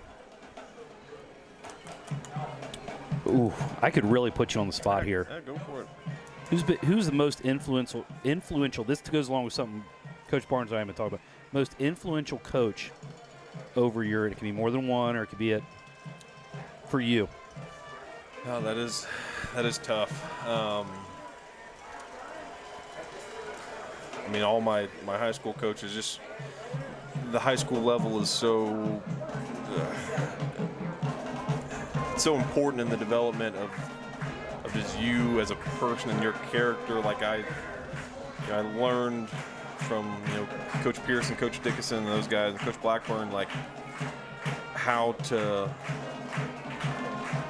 I don't just work really hard. Approach the game, maybe? Because I mean, when I was a young kid, I was a lazy kid. I'm not gonna lie. When I was a young kid, and I still have lazy tendencies 100%. Sure. But I had to learn how to work hard. Okay. And that's when it happened. Like I had to learn, like every play, like for 4 to 5 seconds, just empty it out, and then shut it down, recoup for 30 seconds, and then do it again. Yep. And do it that over and over again. So from the core of like some of those values, those guys were big. And then you get to college. I had a couple really influential O-line coaches in very different realms. My first O-line coach was, it was hard. It was really challenging. He was a really tough coach to play for. He had really high expectations, and he put us through it for sure. Right. But I learned a lot through that, and I calloused up a lot through that. So a lot of toughness came. Who was that? Greg Fry. Okay. Yeah. So I kind of calloused myself playing for him, and then Darren Hiller came in. He was the opposite end of the spectrum. He was like and we text all the time. We were just talking the other day, and he was more. I don't know. It's kind of hard to explain. He kind of related to like my personality and me better, and I feel like I responded really well to his coaching style. Sure. And he just kind of let me play how I naturally would. And just kind of let my, because I'm a very kind of low tone. Like I'm never going to get super excited. But I'm also never going to get super negative. Like I'm just going to kind of ride it out right in the middle the whole time. And he kind of just let me ride that. That steady wave, which was huge. And then also in college, what doesn't get talked about is the strength coaches might have been like Rick Dannison, who I had from day one. He wasn't the head guy, but he worked with the O-line. Right. And he might have been he's definitely one of the most influential coaches I've had. Sure. Because you're with those guys so much. Year round. Yeah. All the time. And he's from Southern Ohio. Grew up similar to how I grew up. We shared a lot of like core values, I guess. Sure. And he was just huge in how to start to become a professional and how to treat college football like what it is, because it's another job. Right. You're not at the NFL level yet, but it's still a job. You're right there. Yeah. And then also in the weight room, like you were saying earlier, the weight room was huge in my career for sure. I'm one of the shorter guys. I'm definitely one of the shortest armed guys. But I could always kind of fall back on my strength. Right. I was able to use that as best I could. So both off the field and then on the field too. Those college strength coaches were huge. And then late in my career, Dave Ballou and Dr. Ray came in, and they were awesome. Those guys, 2 years later, they moved on to Alabama. So, they're big time. And I've had some great coaches in the pros too. Sure. It's a long list. Well, it's awesome. Yeah. It's awesome. Well, Wes, we're getting ready to kick back off, but I'm so glad you got up here. I was excited when I walked in with you, and I know we're all excited because you're going to get that call. And we're excited to follow you wherever you're at, and it's been fun watching you on this journey. And so now that before you get that call, now you know what I'm trying to get you is these jerseys. I can't wait to get them too. I can't wait. So they're going right up there. I've collected a bunch of jerseys. Have you? Oh, yeah. Okay. I've kept at least 2 from every team I've been on. Oh, get them down. We're going to see if our soccer player can make a tackle. Yeah. And he's not going to. Yeah, someone did. Yeah, it's going right in the middle of all. Okay. I can't wait. Okay. Well, as soon as you get it and you put it up, I need a picture. Perfect. I can do that. So, all right, Wes. All right. Thank you. I'm glad you stopped up. Absolutely. Hopefully the listeners, I'm sure they loved it and all your insight. And so now we got to get back to getting these dogs and getting a win here. Sounds good. They're going to make it tough tonight. So. Absolutely. All right. All right. Take it easy. Thanks, Wes. Ladies and gentlemen, Wes Martin. And, I always enjoy catching up with him, and we'll talk more here once we get to a break and go over some first half stats. But Turner Lachey is going to start off this Lehman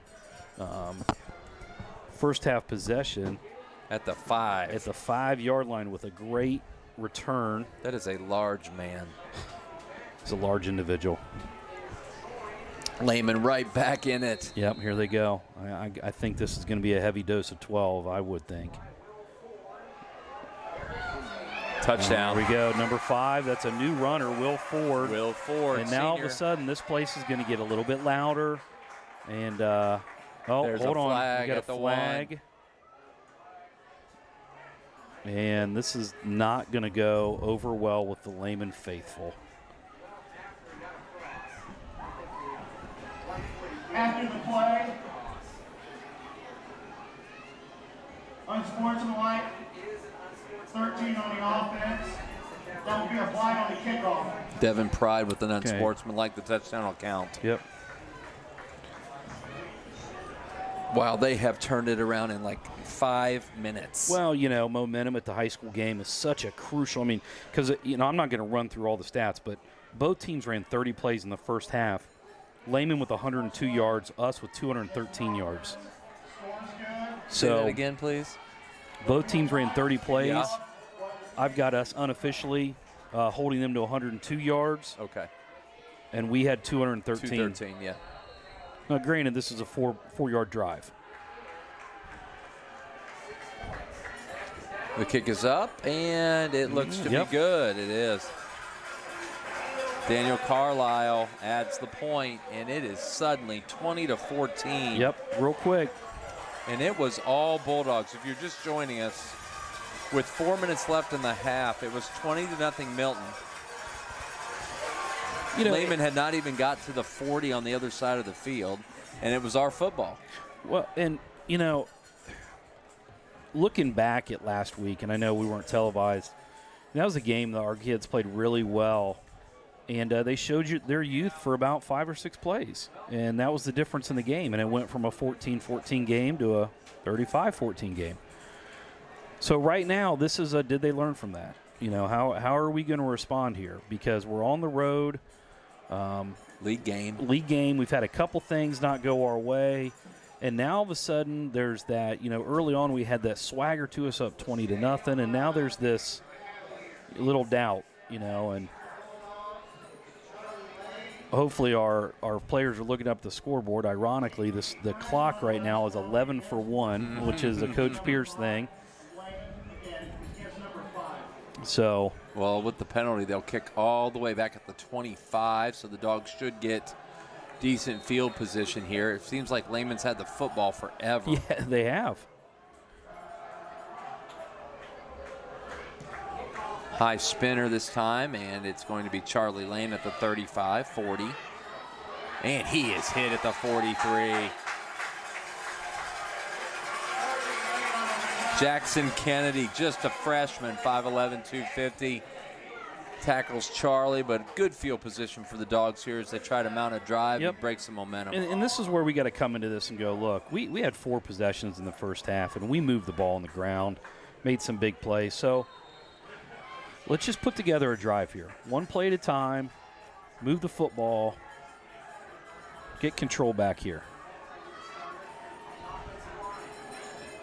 Wyatt Kimmel, pitch to Mayfield, and he's got about 5 yards. He was 1 man away from making it a huge run, but he got 5, second down 5.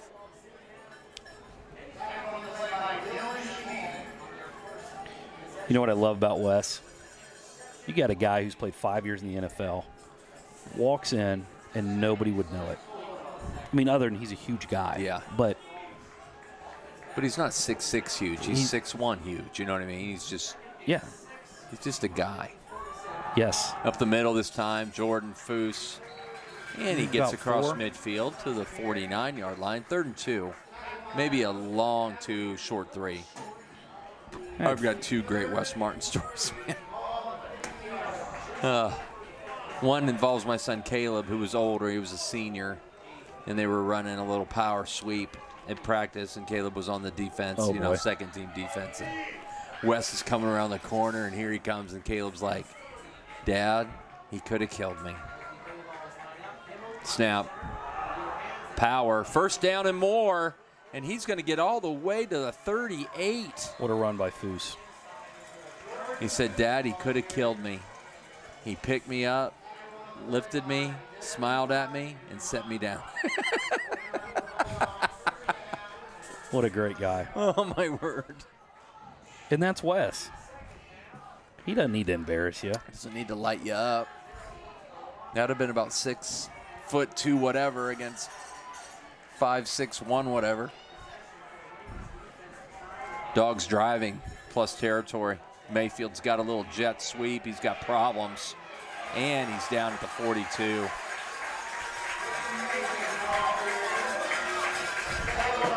Will Ford, Donovan O'Leary. Coach Dickinson said at lunch 2 days ago that they have 10 guys going both ways.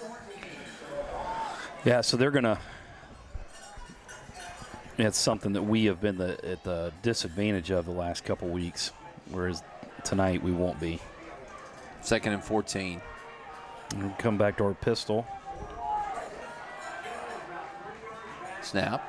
Wyatt throws it out, one-on-one. Mayfield, Speed. 35, 30. First down. And a horse collar. All the way down to the 27-yard line. And they got it one-on-one. And I have a feeling that can be there because they're leaving him alone. That was pride with the tackle. And they don't want to get beat deep.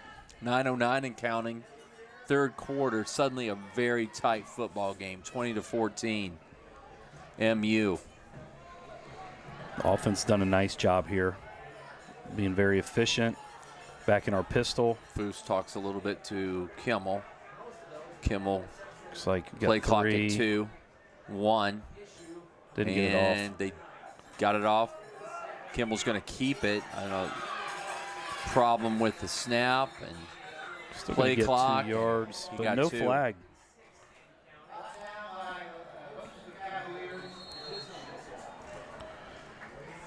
Officials timeout. So it must have been, sometimes the clock's not right.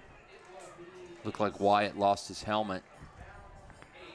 Okay, so this looks like. Looks like your boy. Yeah, Kaysen's going to come out there. Kaysen for a snap.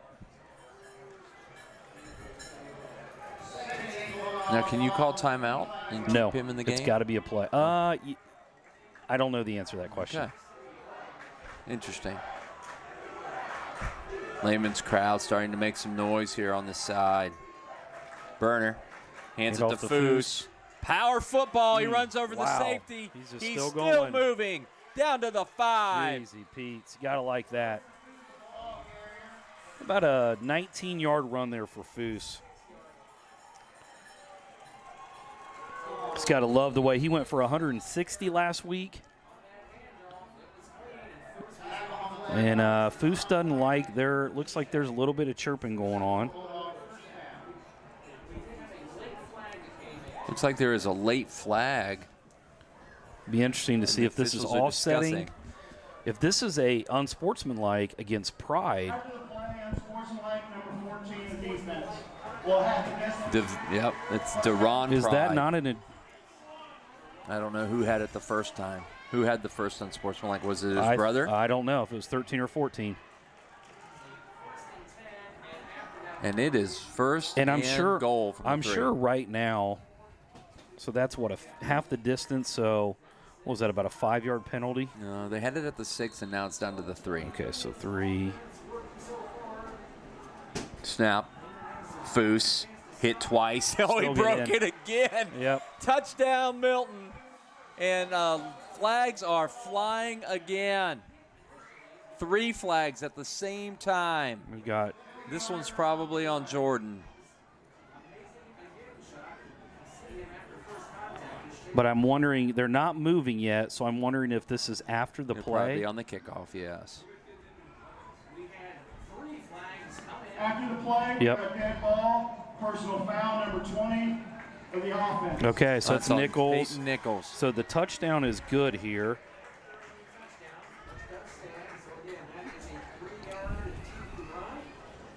And I don't know what Peyton did, but 3 of them came flying at the same time. Well, this is right now where both coaches are pulling their guys and they're saying, shut your mouth, play. And there's a lot of times that on a scouting report, if you know you can possibly impact the game by getting under a guy's skin, and we talked about Jordan, so yeah, that was on Peyton. But Jordan's done a great job of keeping his emotions, and that's tough in a high school football game for anybody. So interesting call from Coach Pierce here is he's going to decide to go for 2 and chase that extra point that was missed early in the game. Actually blocked early in the game. So the play clock is down to 8 and a big 2-point conversion here to make it a 2-touchdown lead. Oh, what a block. Nichols. Touchdown. Great job. Excuse me, 2-point conversion is good. Peyton Nichols laid the block, and well, you know what? Mayfield got the 2. I don't think, our Milton fans at home, we need to realize how big that drive was because, like you said, Lehman's had the ball for a long time. Mm-hmm. It was 20-0. Now all of a sudden it's 20-14. Their crowd's getting louder, and we just put together a beautiful drive. Right down the field, no passes. Go back to doing what got you up 20-0, right? Yes. Yeah, here's a text from my 2-point conversion crazy son, Trey. Wouldn't have to chase the extra point if you just went for 2 every time. He's an analytics guy. Well, why'd you go for 2? You go for 2 every time. Because I couldn't go for 3. You go for 2 every time. There's a Woody. You could go for 3. There's a Woody against Hayes. Michigan. Yeah, against Michigan. 50 to whatever. Why'd you go for 2, Woody? Because I couldn't go for 3. Thank you, Trey. Made me laugh. We do need to get our officials on that. What we were talking about. Oh yeah. I don't even remember what it was now, but I'm interested to know that one.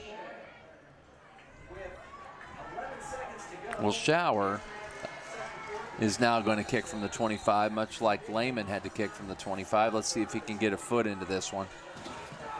It's a high spinning Kicks it drive, off to the side. and it Good rolls. Job. Great. It's gonna Don't go die. in. Dives at yes. the 2. Now make a tackle here.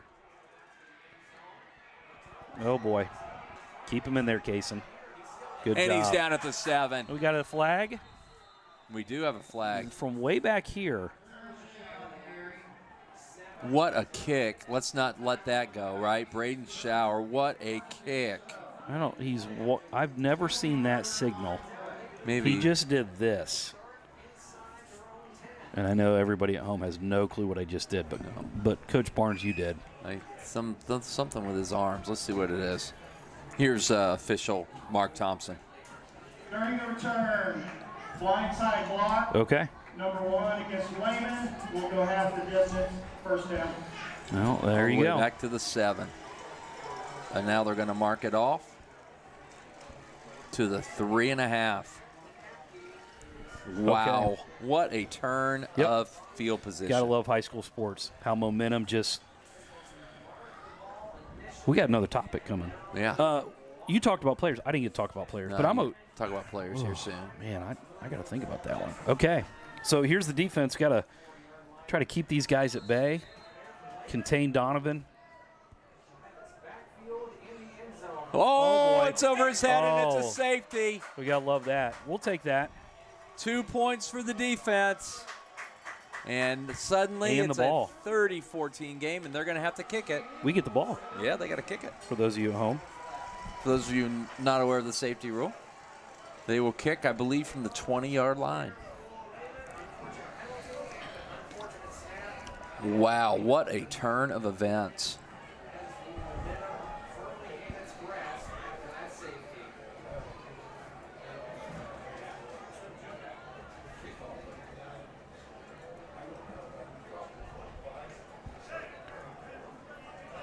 So now you're talking, we just talked literally what? 4 minutes ago, we talked about how would Milton respond, right? And so now we're back at this. what a change of events. Now, how's Lehman going to respond? So, Okay. a 13-point lead at the half. Probably should have been 20 at the half, but unfortunate last 4 minutes. Yep. A long kickoff return, and it's a 6-point game. And now you look up at 7:44, And it's a 16-point and game. we've gained 3 points. And we have the ball. That's insane. High school football. Gee. Now, our guys have to keep our heads and go, hey, do it Go again. do it again. Do it again. Carlisle's probably going to try to get it to Charlie Lane here. And we've moved Mayfield, so we'll see if that. he's figured that out. And the little pooch. And Cason's got it and downs it, and they are Okay. at the 38. Good catch there, 12. A little bit of pressure. That's the same thing that they did right before the half, and we're able to recover it. But a short field again for Milton. You know, and I like the idea of that. I'm not sure I like the time of it, only because you're still a stop away. But now you just gave us a short field, you know, and we can really. You I didn't? didn't like it at all. I mean, I don't mind. Not on the 30. No. And not when you're already backed up. That's what I mean. Oh, confusion. Play clock at 3. Timeout. Yep. Wow. And Coach Pierce patting his chest. He's taking that one. So, for me, influential players, oh, man, I think you're right. There's some kids you coach that just mean the world to you that maybe weren't your all-conference kids. And then, obviously, you got your kids that work their tails off. I've been very fortunate, and, you know, going into my 10th year at Milton, I've had just great kids. Has it been 10 years already? Yeah. That's I've been back insane. for 12, but 2 years off. That's so right. completed 9 years, and I've had great kids. And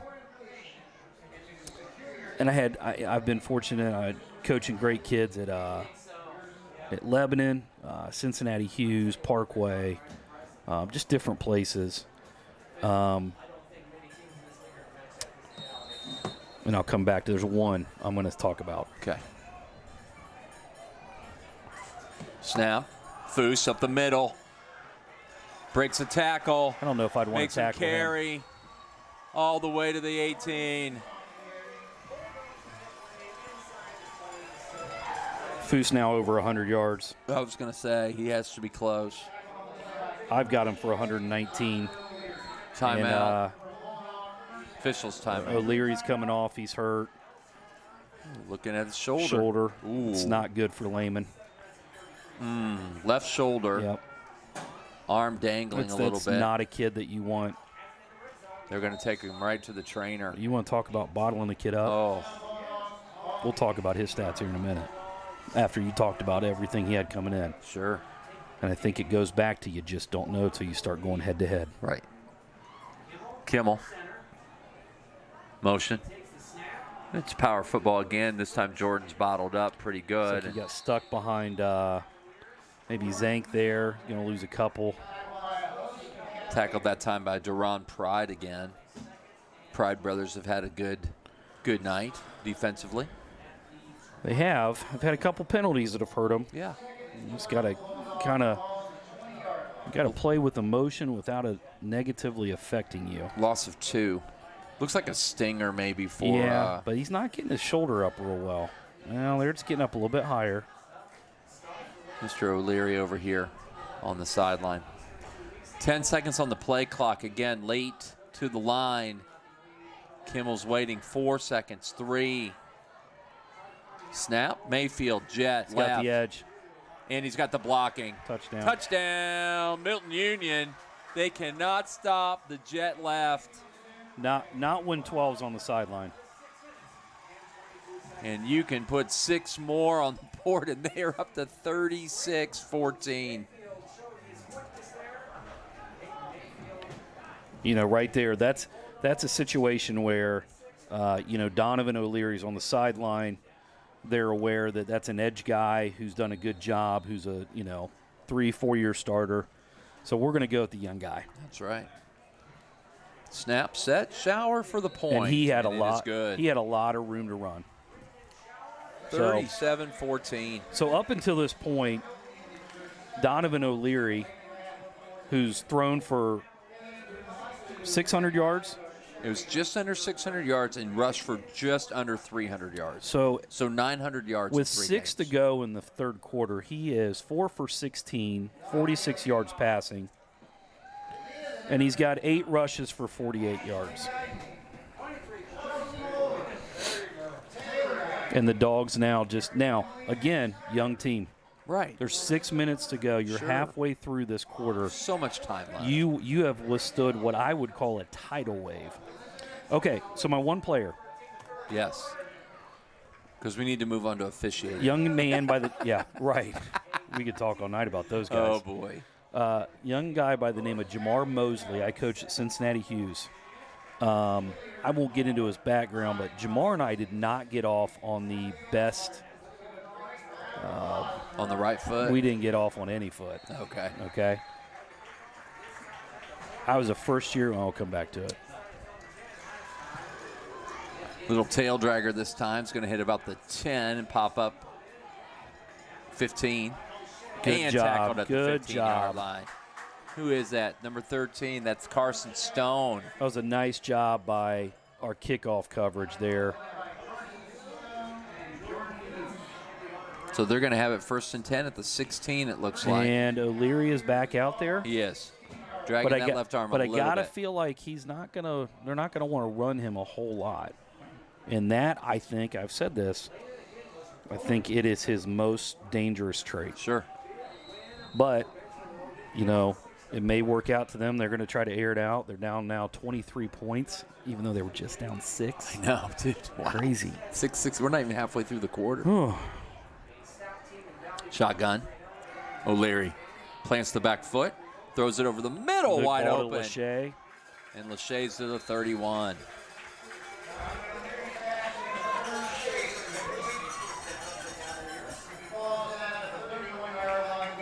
He had plenty of time and a nice route by Turner that time. Those are two basketball guys showing their ability to pass and catch to one another. Snap. They may throw on every down now. Uh-oh, he's under trouble, and it's incomplete. He got hit. Fuller was there first. Fuller and That's Wrench. 54, Casey Wrench. Nice job there by Casey. 2nd and 10. And so you talked about 10 guys going both ways. You can see it. Can't you? Is our conditioning maybe a little bit better now? And so we're able to get 2 D linemen. I mean, we're rushing 3. 2 were on. We're getting 2 home. Yep, that time. So when you can't block 2 with 5, Back to pass. He's got time. Looks to run. And Good job by Peyton got Nichols. to him. Timed it up well. and you know what? You watch right now. He's down again. Holds that shoulder. Nichols almost seems to be spying him a little bit, which is, athlete for athlete. Peyton's a great open field tackler. 3rd and 10. And Keep him in. You can hear Coach A barking out the call. 3rd down, he's going to dial something up here to try to confuse O'Leary. snap. Fuller spins, looks to get inside. He's throwing going to let deep. it throw deep. Corner, it's out of bounds and incomplete. So Lehman will probably have to punt here from the 31-yard line. Here they come. Dogs stop them. Be alert. You're Coach A out there. When you're desperate, you do desperate things, right? Counting guys, so You got make sure we got you got 11. wide receivers out here. You got a whole lot of protection up here, and you got Donovan O'Leary in open space. Right. So Kaysen's. You can see Kaysen's widened out a little bit. Who is on the kickoff or the punt team?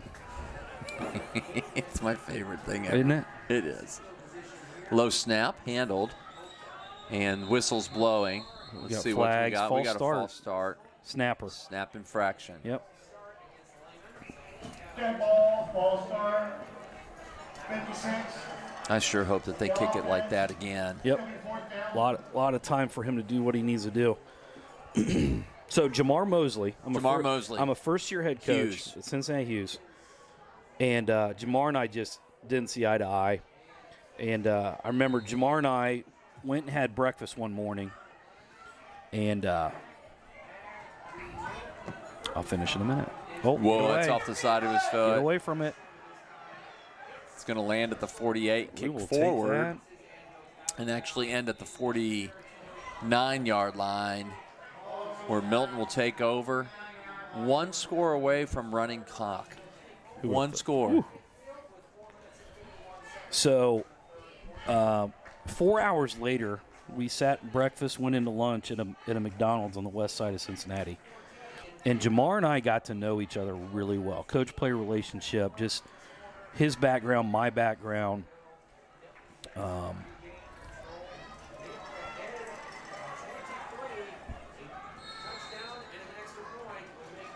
4:51 to go, third quarter. Kim under center. Gives it to Nichols, cuts it up, and got 6. Yeah, he's running fresh. And you can see Lehman just struggling a little bit with the, the speed of the game. We talked about our dynamic runners. You got Foose, who runs angry. Nichols gets ahead of steam. He's punishing you. And then you got the fastest kid probably in the TRC. Mm-hmm. Yeah, so three-headed monster, isn't it? 10 guys going both ways, and the way that the momentum's gone, this is not a good situation for Lehman. This is a grind and pound. Yep, that's it. Ground and You want to rhyme that, Coach. Ground and pound would be good. Oh, false start that time. So a 2nd and 4 will become 2nd and 9. So 4 hours. Jamar, totally different kid the rest of the year. To this day, probably of all my players, other than maybe current guys that just graduated, I talk to Jamar more than anybody. Mm-hmm. He is currently pause. We'll pause again. It's a good story. Because this is, when you hear what he's doing now, I can't it's wait. really fun. Kimmel, 2nd and 9. Snap. Seth Lowry on the run. Seth Lowry left. And Looks like he's going to fight for about maybe 1 or 2. Yeah. So 3rd down and 8. 3:35 and counting. All right. What's he doing? He is currently the head girls varsity basketball coach at Purcell Marion.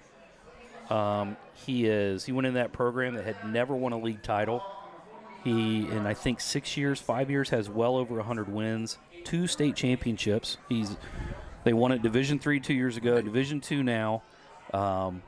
He is a just great dad, great husband. Just so proud of what he's turned into. Yeah, he's a dude. Oh, middle screen. We've seen it before. And Foose this time will not get as many yards as he did. They scored a touchdown the last time. Looks like the Dogs will punt here. Yeah, number 7 did a really nice job there. I don't know who that is. Dylan Schmeezing. Yeah, great job. Held his ground. Shed a blocker. So, anyways, Jamar. He's he's a athletic director at Purcell Marion, and his first one in his family to go to college, graduate college. And was he the best player I've ever coached? No. Hit the corner, what baby. A punt. Oh, my goodness. Wow. I think it's going to be out about the 4. Peyton Nichols, yes, it is, on the 4-yard line, and he buried him at 2:22. And you you see a kid like that, and you see his success, and you stay in touch, and I would say he's now a guy that, I watch. Yeah. He's made me a better coach just from learning from him. He's such a high-level young man. I tell him, and he's actually has a girl playing for him right now. She was Miss Basketball last year as a sophomore. Oh, yeah. She has an offer from everybody, including South Carolina, who's – oh, wow. Everybody's offered her. So it's neat to see what he's doing. O'Leary, flanked by Pride, going to pass. Quick out, caught. And a gain of 10. Yeah, about snuck away there. That was to Kanapke that time for a first down. Kanapke's second catch on the night. So Officiating. Yeah. What direction we want to go there? Well, O'Leary. Shotgun. Same play this side. It's Ooh. incomplete. I think the topic was defenseless players. I think we wanted to take it the route of the way the game's changed rule-wise over the years, and Yeah. has it been good changes, bad changes? As far as how you can hit guys. Most of the rules, and you would agree with this, are for player safety and the fear of concussion. So the old crackback block. I used to remember plays 10, 15 years ago where our receiver would crack down on the defensive end. Yep. You remember that play? Oh, yeah. I'm sure. Yeah, you'd sweep because it's crack on the end, and then you'd have one-on-one with your running back and a defensive back. Which is now illegal. Correct. And that's all about blind side. You couldn't see it. There were some Which is a defenseless player. incredible hits. Uh-huh. I remember Eric Antonides being really good at that crackback and just Yep. hitting that end. Because the end's going full speed at the running back, never sees it coming. And he's not, and his vision doesn't permit him to see Correct. Trips left here. It's a huge third down for Lehman. Play clock at 8. Snap. O'Leary. He's got time. Throws. that. That might get picked. And it is incomplete.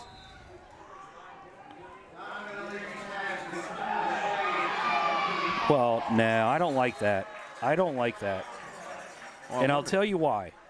You could tell 11 was doing something Sure. on top. They're going to get 15. And Yep. Carson reacted by shoving him off. He was taking his time. I'm sure he was giving. And so at that point, I think the official needs to go to both of them and say, because Because that's a huge call for a first down. It's a they big just call. stop them. Yep. And the kid was, you could tell. I mean, And maybe if you get your butt off the sideline and you get to the melee, you could stop it before you just stand there and throw a flag. That's just my call on it. I didn't say that. Sorry, I did. But I It just agree. ticks- You're an just official in ticks the me winter, off. so you can say that. Yeah, I can. It's stupid. Yeah, get in a position. Whoa. Big Lou. Gotta like that. I think that was Levy that time that knocked that down. No, it was Lucente. Was it? Yeah, 60. That's awesome. Getting Foose a little bit of a break. Second down and 10. So I agree. I think when it has to do with player safety, and I think if it's like a blindside block, you know whether the guy sees you or not. Sure.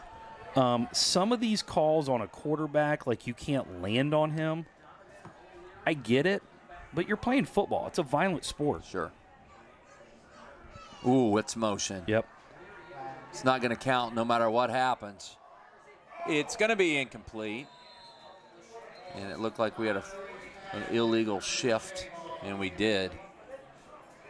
So, I'm all for that, but I think there's times where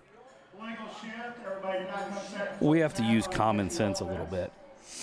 And I think there's times where, if you hit a guy and you, in the first part of you happens to be your helmet that hits his helmet and he's leaning I down. That's that college stuff drives me crazy. Yeah, that's What are you supposed not- to do? I mean, we're talking. To me, if you're trying to eliminate Jack Tatum type hits, you remember. I mean, Sure. you remember Jack Tatum. Yeah.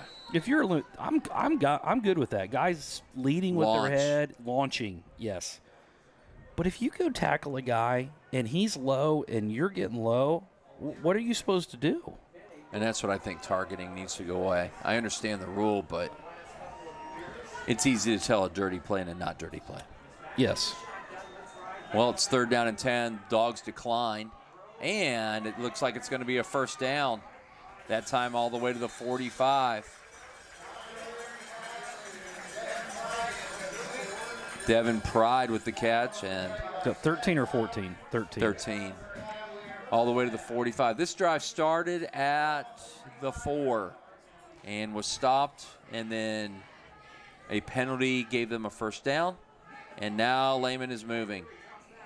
Leary over the middle, and we've got a Oh, whoa. Woo. pass interference. Not sure I like that one. but my guess says he had his hand on his back. That the officials got a better call on that. Yeah, he said he put his hand on his, had it on his back. Yep. That was called by a back judge, which would be Mr. Don Craig. That's his only job. And he got that. I used to work with Don. You know Don? I do. I know him real well. Great guy. And he's a by the book guy. So if he says his hand was back there, probably was. He's not going to make that up. Here comes Lehman all the way to the 40 now. Bulldog territory. Blitz.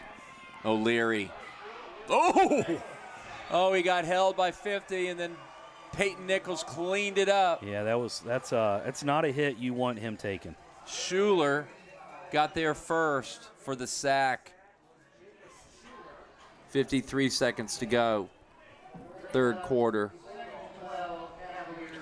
Dogs in control right now, 37-14. Lehman driving that started at the 4.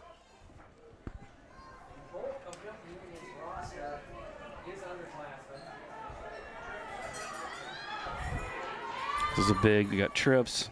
Trips left, single out right. Boot. Good job, Lou. Oh. Got outside of him. Now he's going to set and throw. He's got him. Wide open. I think it hit the ground. Oh, it's a touchdown. Wait, hold on. Well, hold on. Here comes the official. Hold on. Nope. Touchdown. Not going to change it. Touchdown. Okay. 37-20. Who was that? The number I didn't see it. 13? 14. Looks like it was 14, but I'm not sure. Was that about a 42-yarder? Is that what you had? Timeout for equipment.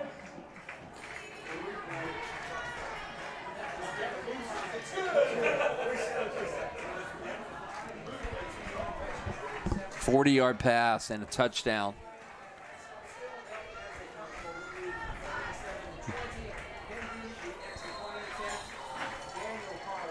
Daniel Carlisle. It's a big kick here. Got it. Like Peyton had a chance at it and kind of slipped. Keep it at two possessions. So 37-21.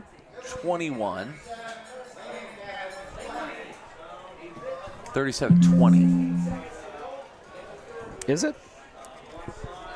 Yeah. One? No. 20. I think it's 21. I do too. I think the scoreboard operators Getting tired, hit Coach. the snooze button.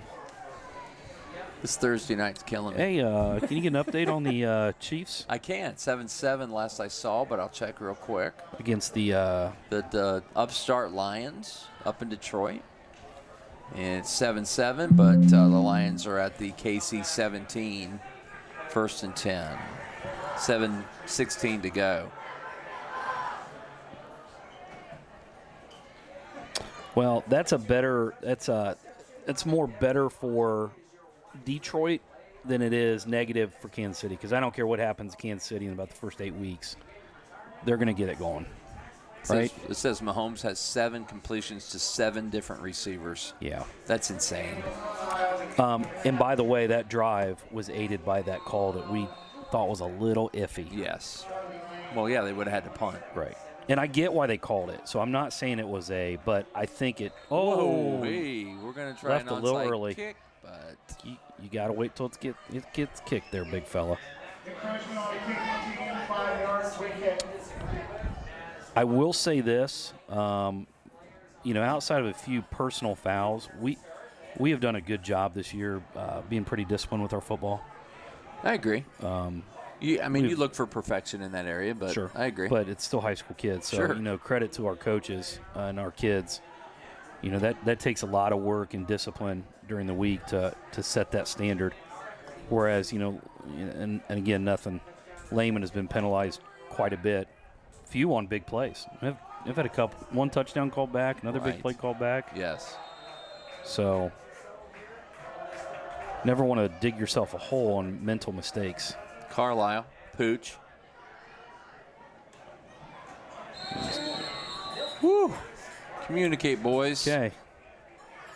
Kaysen held on to it, so we'll start at the 38-yard line.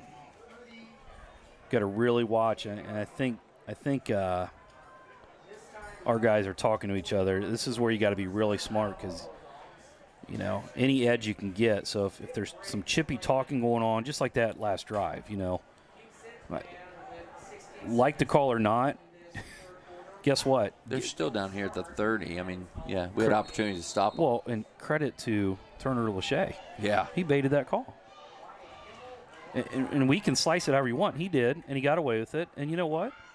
Credit to him. He was, you know, he got away with it. I don't have a problem with that. I probably would have done it. Oh, my goodness.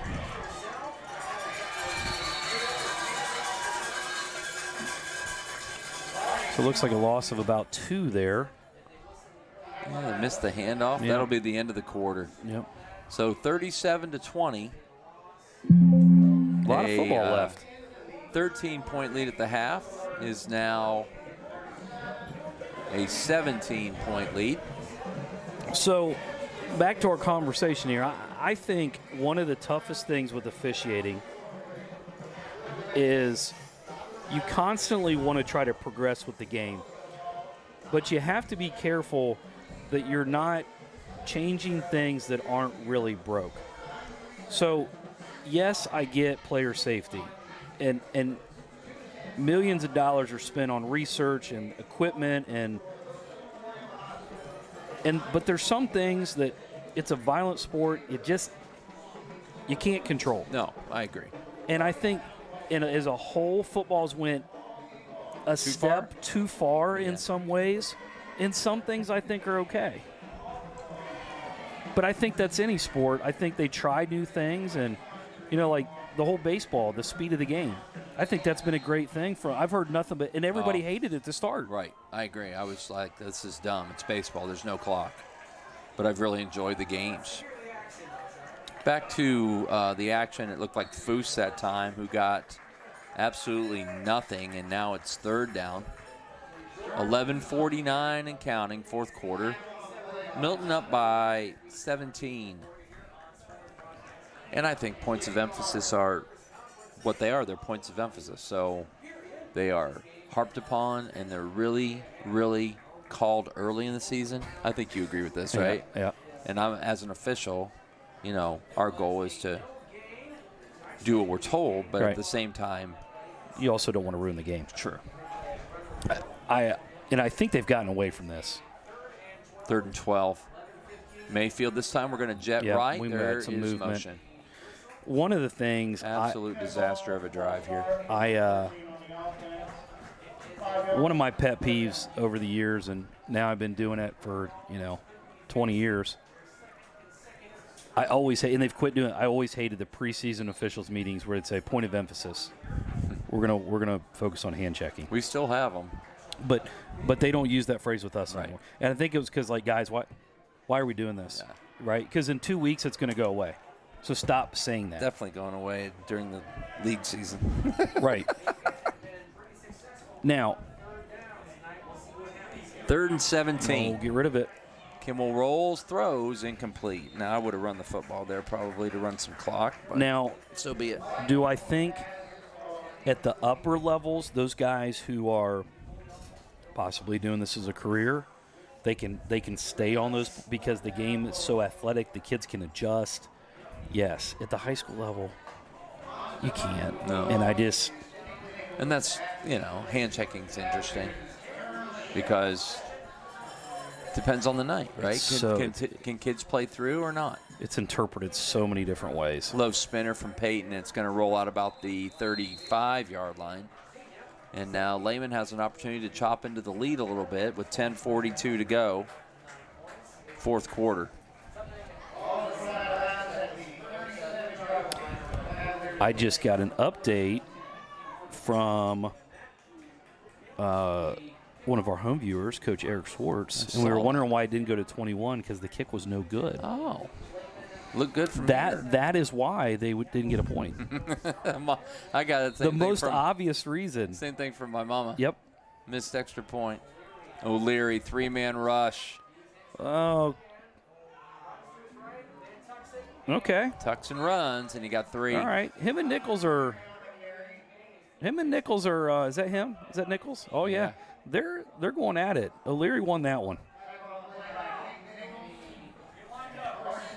They're in a 2. They're going to go with the hurry up.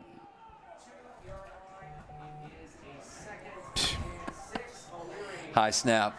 O'Leary looks to throw. Oh, good job by Will. Good Will break on the almost ball. picked it off. That time it was Yep. going to Kanapke, and Will stepped in front of it.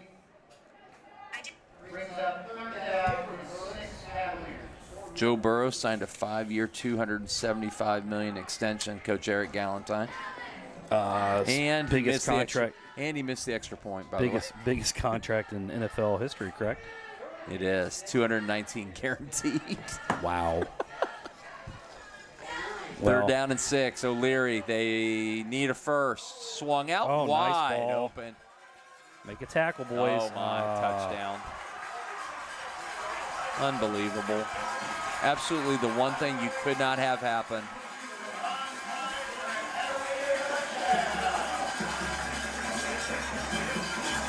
And all of a sudden, it's a football game again, 37-26. I got to think they're going to go for 2 here, which it won't matter. So maybe they won't. Carlisle's going to kick here from the 10. Still a 3-possession. It's still going to be a 2-possession game. Unbelievable. Yeah. Well, again, I know we talk about this. We're 4 games in. Still a young team that tackle. You know, that reminded me of. Was that one good, guys? It was good. It All right. was. Good. I got to start paying attention a little bit on those extra points. Last year when Ohio State played Georgia, the only thing that really could have hurt them was a long pass. Do you remember that? Yep. And all we had to do was make them drive. That's what happened. Boom. Touchdown. And that just reminded me of that.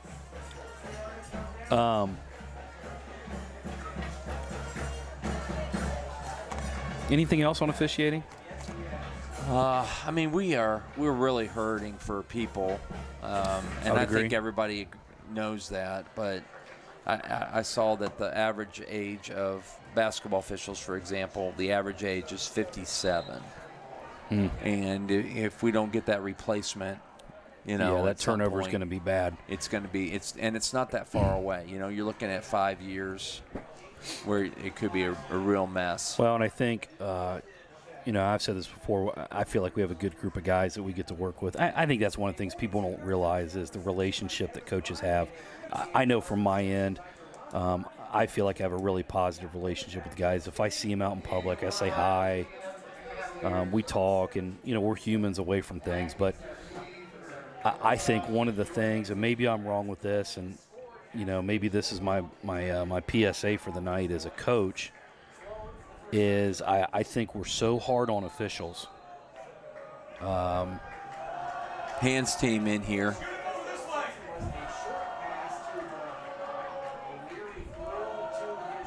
It's a little bit of a line drive, and Jordan's going to let it roll, and it goes into the end zone.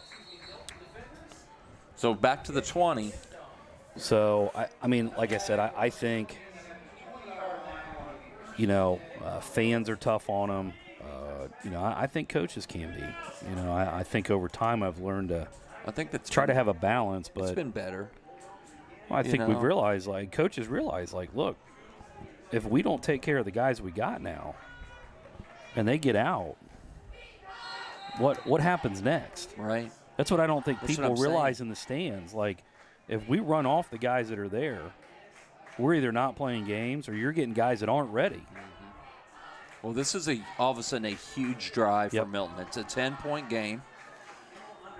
Need some first downs. Need some foos. That's 6 for Foose, maybe 7. Second down, 3. A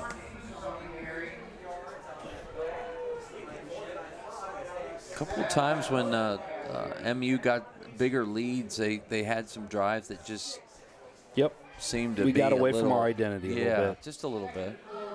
But the good news is, like we said, when they cut it close, we had a really good drive, and we need that again. Yeah, we're right back here again. This is where the line's got to come together and say, hey.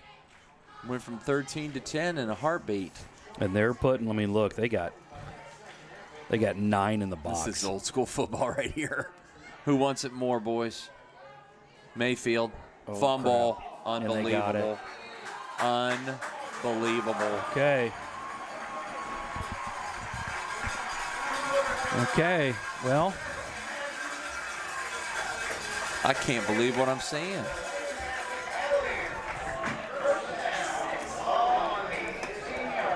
here comes the momentum swinging A back. 23-point lead, down to 10, and the football at the 23 with 9 minutes to go.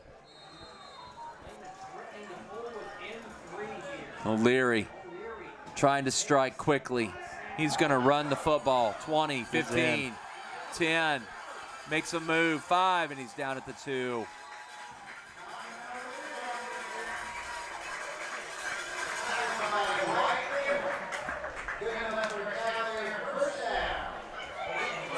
And now all of a sudden, the running lanes are opening up a little bit more, and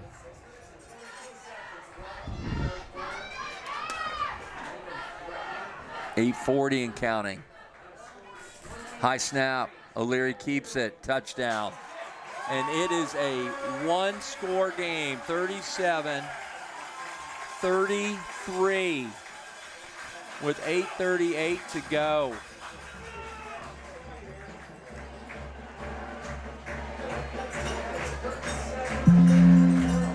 okay. Coach Grudich isn't going to believe it, because that last score I sent him was 37-14.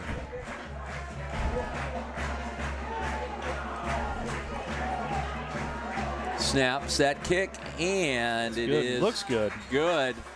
It's a 3-point game. There is a flag on the field.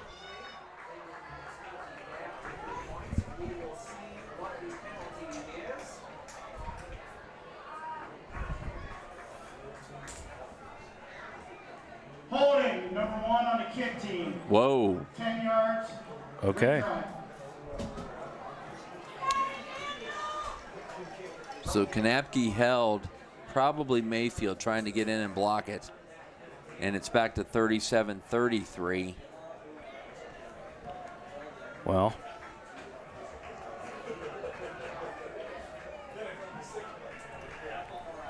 this kick becomes a little, so we're now a 30-yard PAT. Right. Huge. To make it a field goal game or a 4-point game. Snap, set. Kick is up, and it looks good, Yep, and it good is. kick. Big kick there for Daniel Carlisle.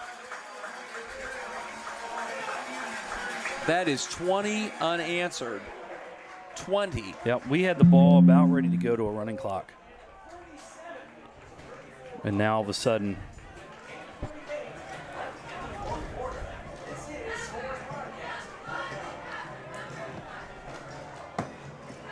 Unreal. well, next play. I Right. get it. Next play mentality. That's what you got to do. That's where, our Turnovers have killed us. turnovers, big play, giving up big plays. 2 of their last 3 touchdowns were on big pass plays. Right. 40-plus yards. And that's just, And you got to give Lehman credit. yeah, could they have went been- away. Could have said, hey, it's not our night. You got a kid like Donovan O'Leary that's that dynamic that he's not going away. No. And he's a good enough player to make it happen. And right now, that's what he's doing. So, how does Coach Pierce's Bulldogs respond here? And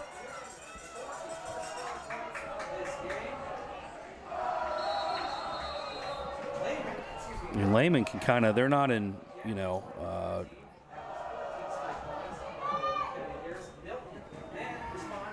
High spinner, fair catch that time by Ian Coffey at the 41. So good field position here with 8:38. And if you ever needed a 60-yard, 5-minute drive, this would probably be it. Yep.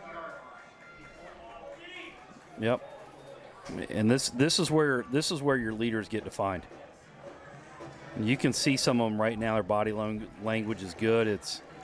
You got guys, you can tell what they're saying right now. Let's go, right now. Come back to basics, boys. Yep.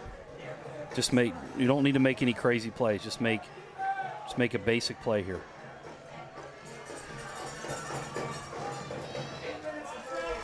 .838. Foose. 7 yards. Make it 8. 2nd down and 2. Boy, he'd carry it for me until they stopped it. Well, and the thing is, he hasn't been playing on defense a little bit, so he's rested. And right now, we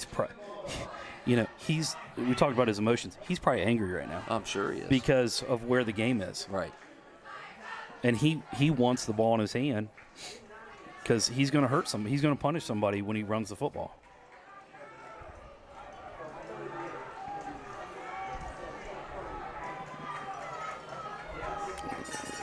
Their bump coverage, 8 in the box. Foose again. Here he goes. First down and more. Down. Okay. To the 45. We're going to let that clock run and keep moving the sticks.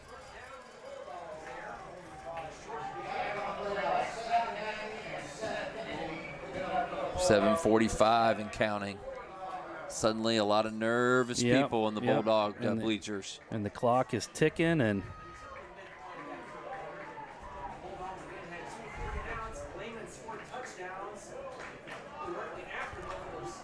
we've been coming out with a very similar formation, single back, double wing. Kimmel under center. Foose. There he goes Heads again. down, got 7 more. There's some chippiness going on. Milton's just got to keep their head. 7:02 and counting.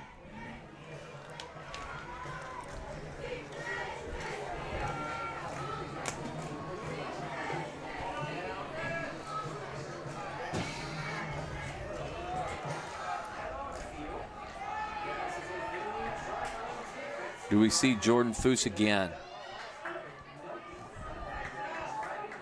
Snap. Pitch to Mayfield. Oh, no. Loss of 7.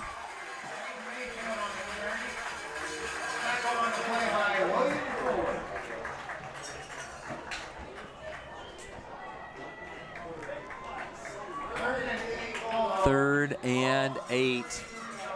6:15, almost halfway through the 4th.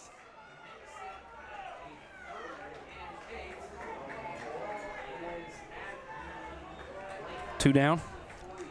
Depends. Where do they need to get? Got to get to like 4th and 2 for me. Okay. What do you think? I mean, we haven't been able to stop them. I trust whatever Coach Pierce says. Okay. I'm going to live with that. Snap. Kimmel to pass. It's a screen. Foose. It's going to be down about the 39. It's right in that gray area. What does he do? He's 4th and about 5. He's going to punt. 5:35 and counting. He's going to trust his defense. He didn't get as far as I thought. I thought he got another yard or 2. I thought it was going to be 4th and 4. Another 3 and out. Do we have 11 on the field? We have nobody wide right.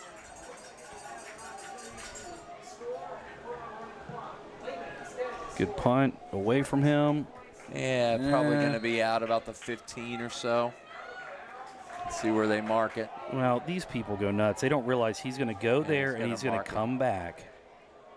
There it is, 15-yard line. Lehman 5:08 and 85 yards away from taking an improbable 4th quarter lead. So I think one of the things that's difficult when you're up, talking about this comeback, we had really dissolved their ground game, and we had to change things up when they went spread and started throwing it everywhere. Oh, we dropped the football. Is that okay? They're going to call it incomplete. That would have been yardage. I think in college, that gets replayed, and that may be a catch fumble. Right.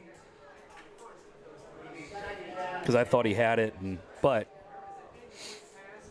anyway, so what's happened is, we were doing a good job stopping the run, and then they go into, hey, we're down 23, we're gonna spray it all over the place. So we went into not really a prevent, but more of a passing defense. Yeah. And now he's got running lanes. Yeah. So now we just need to. There's a running lane. Fumble! There's the ball. It's loose. And there we Mayfield's go. got it. There we 15, go. 10. Oh, what a play for the Dogs. Wow. Touchdown. Wow. And did you notice O'Leary was trying to bait Foose? Got caught from behind. Well, but no, right there. Yes, he was trying. I saw that. He was laying on top of him and wouldn't get up. And Foose got up, and Leary fell off, and he wants a flag. I don't think you're getting that one, Donovan. And it's unfortunate. That was the play that for him. Unfortunate for them, fortunate for us. So the Dogs take a 43-34 lead at 4:54. Well, and the punt was the good call. You needed a obviously. big play, right? Just pops right up to the fastest man in the league for a touchdown. Yep. What an incredible game. And he had the sense to pick it up and run it in, not just jump on it. Snap, set, Good and kick. Braden's got it. 44-34. It's a 2-score lead with 4:54 to go. Well, now. You can't give up Okay, a big hold play. on. So. This is the Buckeyes last year. Stop it. Stop. But no, now the message is there's a little what I would call not breathing room, but the nerves, oh crap. Yeah. But now it's settle back in and do it again, right? But here they come. They're going to pass. They're now down 2 possessions. Before they were down 3. Right. They could go into their base offense. They can run it here. They can do this. But now, they've got to go the length of the field, hopefully. Hopefully. They got to score, and they got to get the ball back. So you're going to see a hurry-up offense, and this is where we need to be smart and keep everything in front and inbounds. Right. They've got all if they're three. going to score, it's going to be under 2 minutes to go. They got at all. least. They got all 3 timeouts. What a big play by Peyton Mayfield. Jeez, Who hit him from behind? That's my question. I don't know, but what a play. We were close. Shower down to the 10, 20, 25, 30. Oh, We got a helmet off. man, it's we going to can't be keep our Foose. helmets on and a flag. Okay, so what do we got here? Helmet? Or they're saying he. The ball's right now at the 34-yard line as the officials discuss a late flag here from the side judge. Boys, you got to be smarter than this.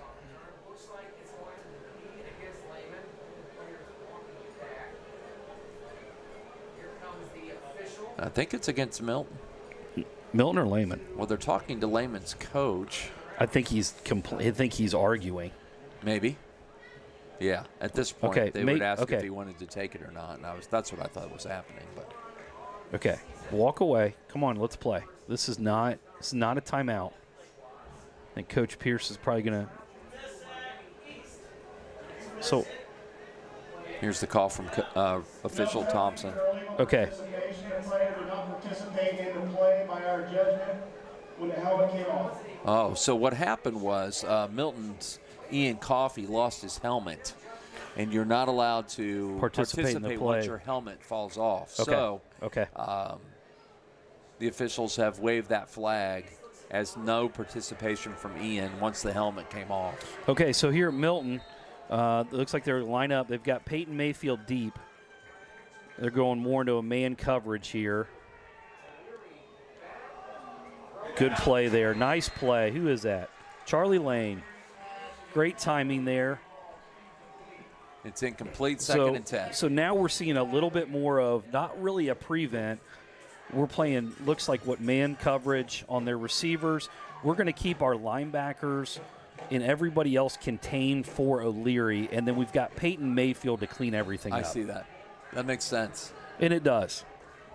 Nice adjustments from the coaching staff. Yep. 4:41, fourth quarter. Milton by 10. It's over the middle, and it's intercepted. By guess who? Mayfield, 40, makes a move, 35, 30, and he's out of bounds at the 20-yard line. Yep. 2 big turnovers and a flag.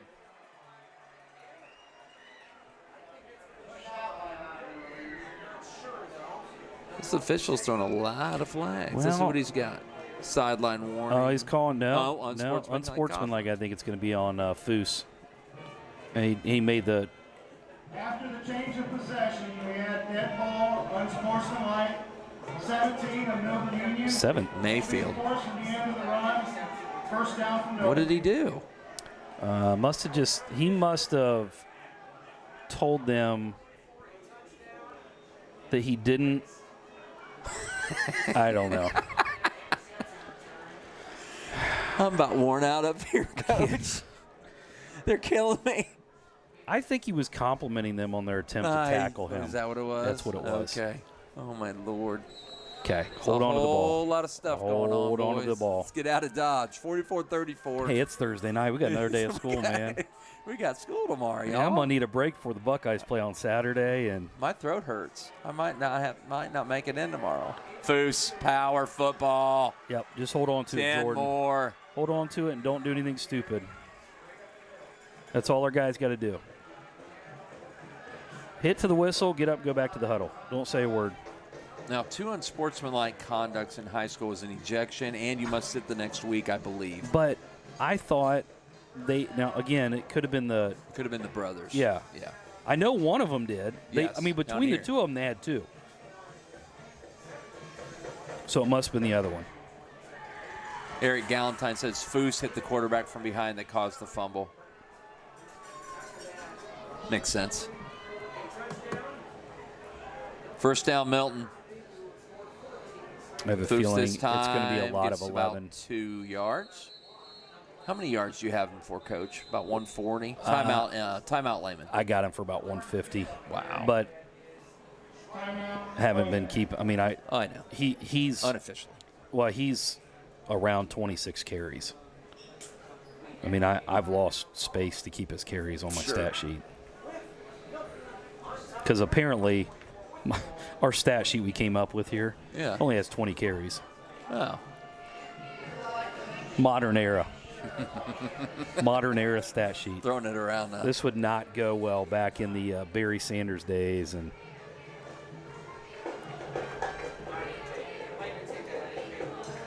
so we survived without Grudage. I mean, we had all these conversations. We've had a great game. We had an NFL player in our interview. I'm way tired, though. I did way more talking than normal. Dude, would you like – I still have some caffeine. I'm good. I haven't had dinner yet. You haven't? No. Oh, I had some lasagna. It was good. Oh, sounds good. It does. Probably have some popcorn, watch that second half. Galentine says we're funny to listen to. I don't know if that's good or bad. Yeah, well, that's okay. Hey, but now, the unsung here after this play. Unsung hero. Heroes. Kimmel. Foose. Oh, my spins, gosh. Just bounced. I mean, and a first down. pinball.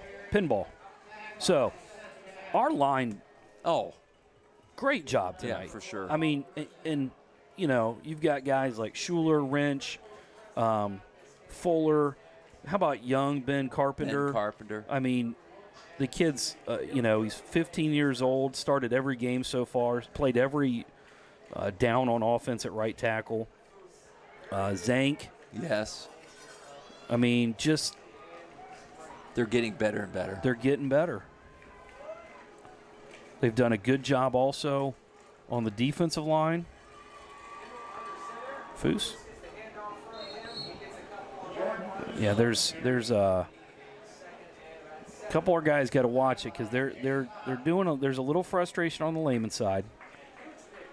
Just be smart about it. Yeah. Get out of here. You know, I'm sure there's part of this that Lehman is going frustrating going, oh, we can beat these guys. We scored 34. And Doesn't look like it's going to be enough. oh, sorry about that. My Next bad. week at TC, right? 9:50. Yeah. Troy Christian. Yep. On 9:15. We probably won't be on the air that over there. No room. No. What do you think, director? No room for it. No chance. Might have to go with an aerial view of, Wow, Jordan made a move that time in the backfield. It gets down to the 3. Absolutely amazing he just run. bounced off Donovan O'Leary. I don't think Donovan O'Leary wanted any part of I think that. that's a first down. It's going to be really, really close. Third down. Well, they're not And giving it to just us. about half a yard. 2:13 and counting. Looks like the Dogs. I'm not going to say it. I'm not going to say it yet. You I'll were wait going to till it say gets to zeros. you're going to say number 11 is going to get the ball in this next play. Was that your guess? I was going to guess number 11 was Boy, going to get Jordan's the ball. he's been a I was workhorse going to tonight. say, looks like the Dogs are going to survive, but not yet. I just said it. Foose. Touchdown, Milton. Foose's 4th touchdown of the And night. that's going to put it away. So here's the thing. Maybe we should start doing this, but I don't know. But I feel like tonight you do a player of the game, right? Yeah. And I think Mayfield has hey, you returned a fumble. He had an interception. He had another 2 touchdowns. But It's got to be 11. Jordan Foose, Yeah. with probably pushing 30 carries, probably 170, maybe 180 yards in that range, 4 touchdowns, and that fumble recovery was caused by him. Mm-hmm.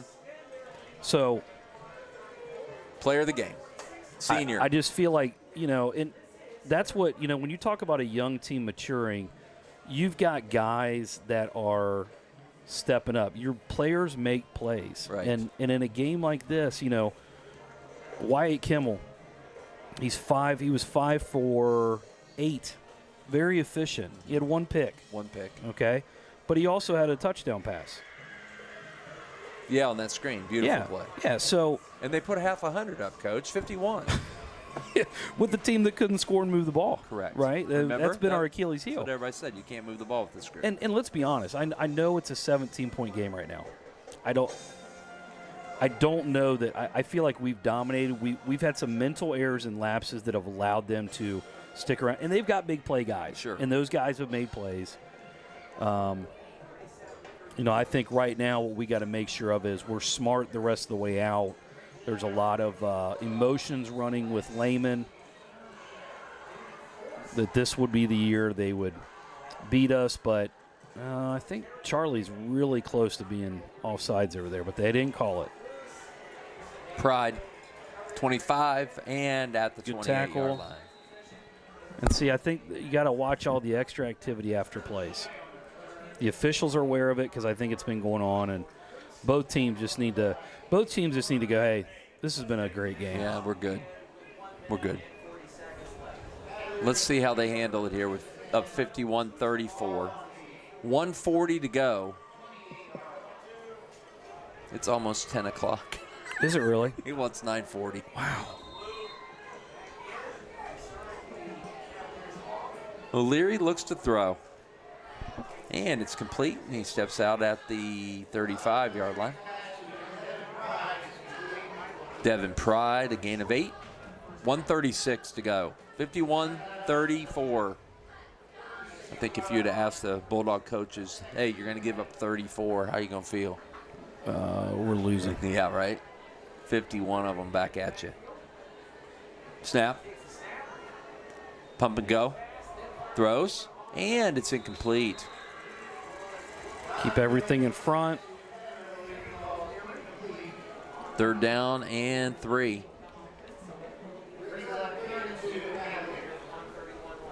$131 to go.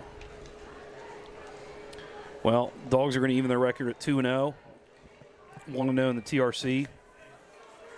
Chiefs up 14-7 at the half. So the quest to defend the TRC title looks like it's going to get off to a good foot here. Ball dropped that time by Devin Pride, and now it's 4th down.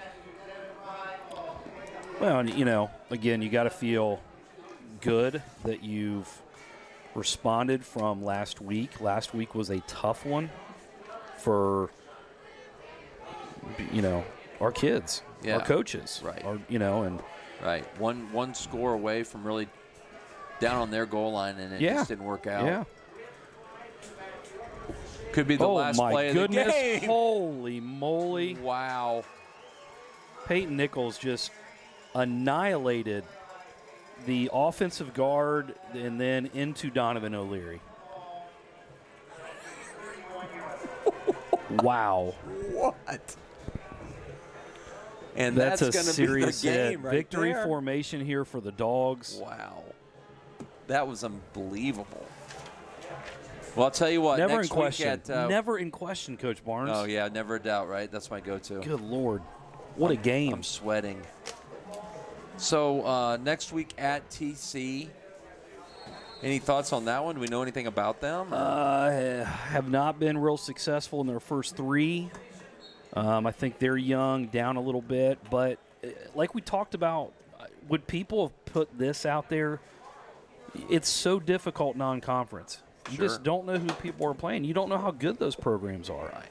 We've obviously been battle-tested the last 2 weeks. Now, all of a sudden, we're going from playing Valley View and Oakwood to Lehman Catholic, different guys. Right. And they went from playing Newark Catholic. and Ben Logan. Ben Logan I think it was Ben and Logan. I don't remember the third. who was Lima Perry. Lima Perry. No. Those guys aren't hitting like we do. I mean, Play clock at 5, second snap.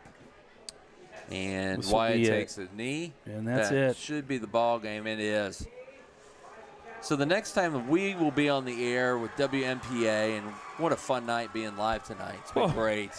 Absolutely great. couldn't have picked a better one.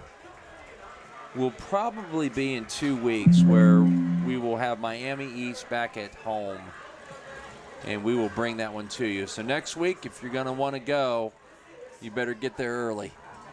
TC stands are very interesting. One side. One side. You only get half. So get there early and boy, what a roller coaster game. But you know what? Happy for our kids. Happy for Coach Pierce, our staff up here. They got to feel really, really good about that game. The neat thing is it's a coachable game, though. You got a chance to shore up some things and work hard over the next 8 days. This is a film that is going to be really pretty and really, you know, a lot of things to work on. Yes. So the Dogs even it up on the season, 2-2, and they are 1-0 in the TRC. So for Coach Berner, this is Brett Barnes saying, good night, everybody.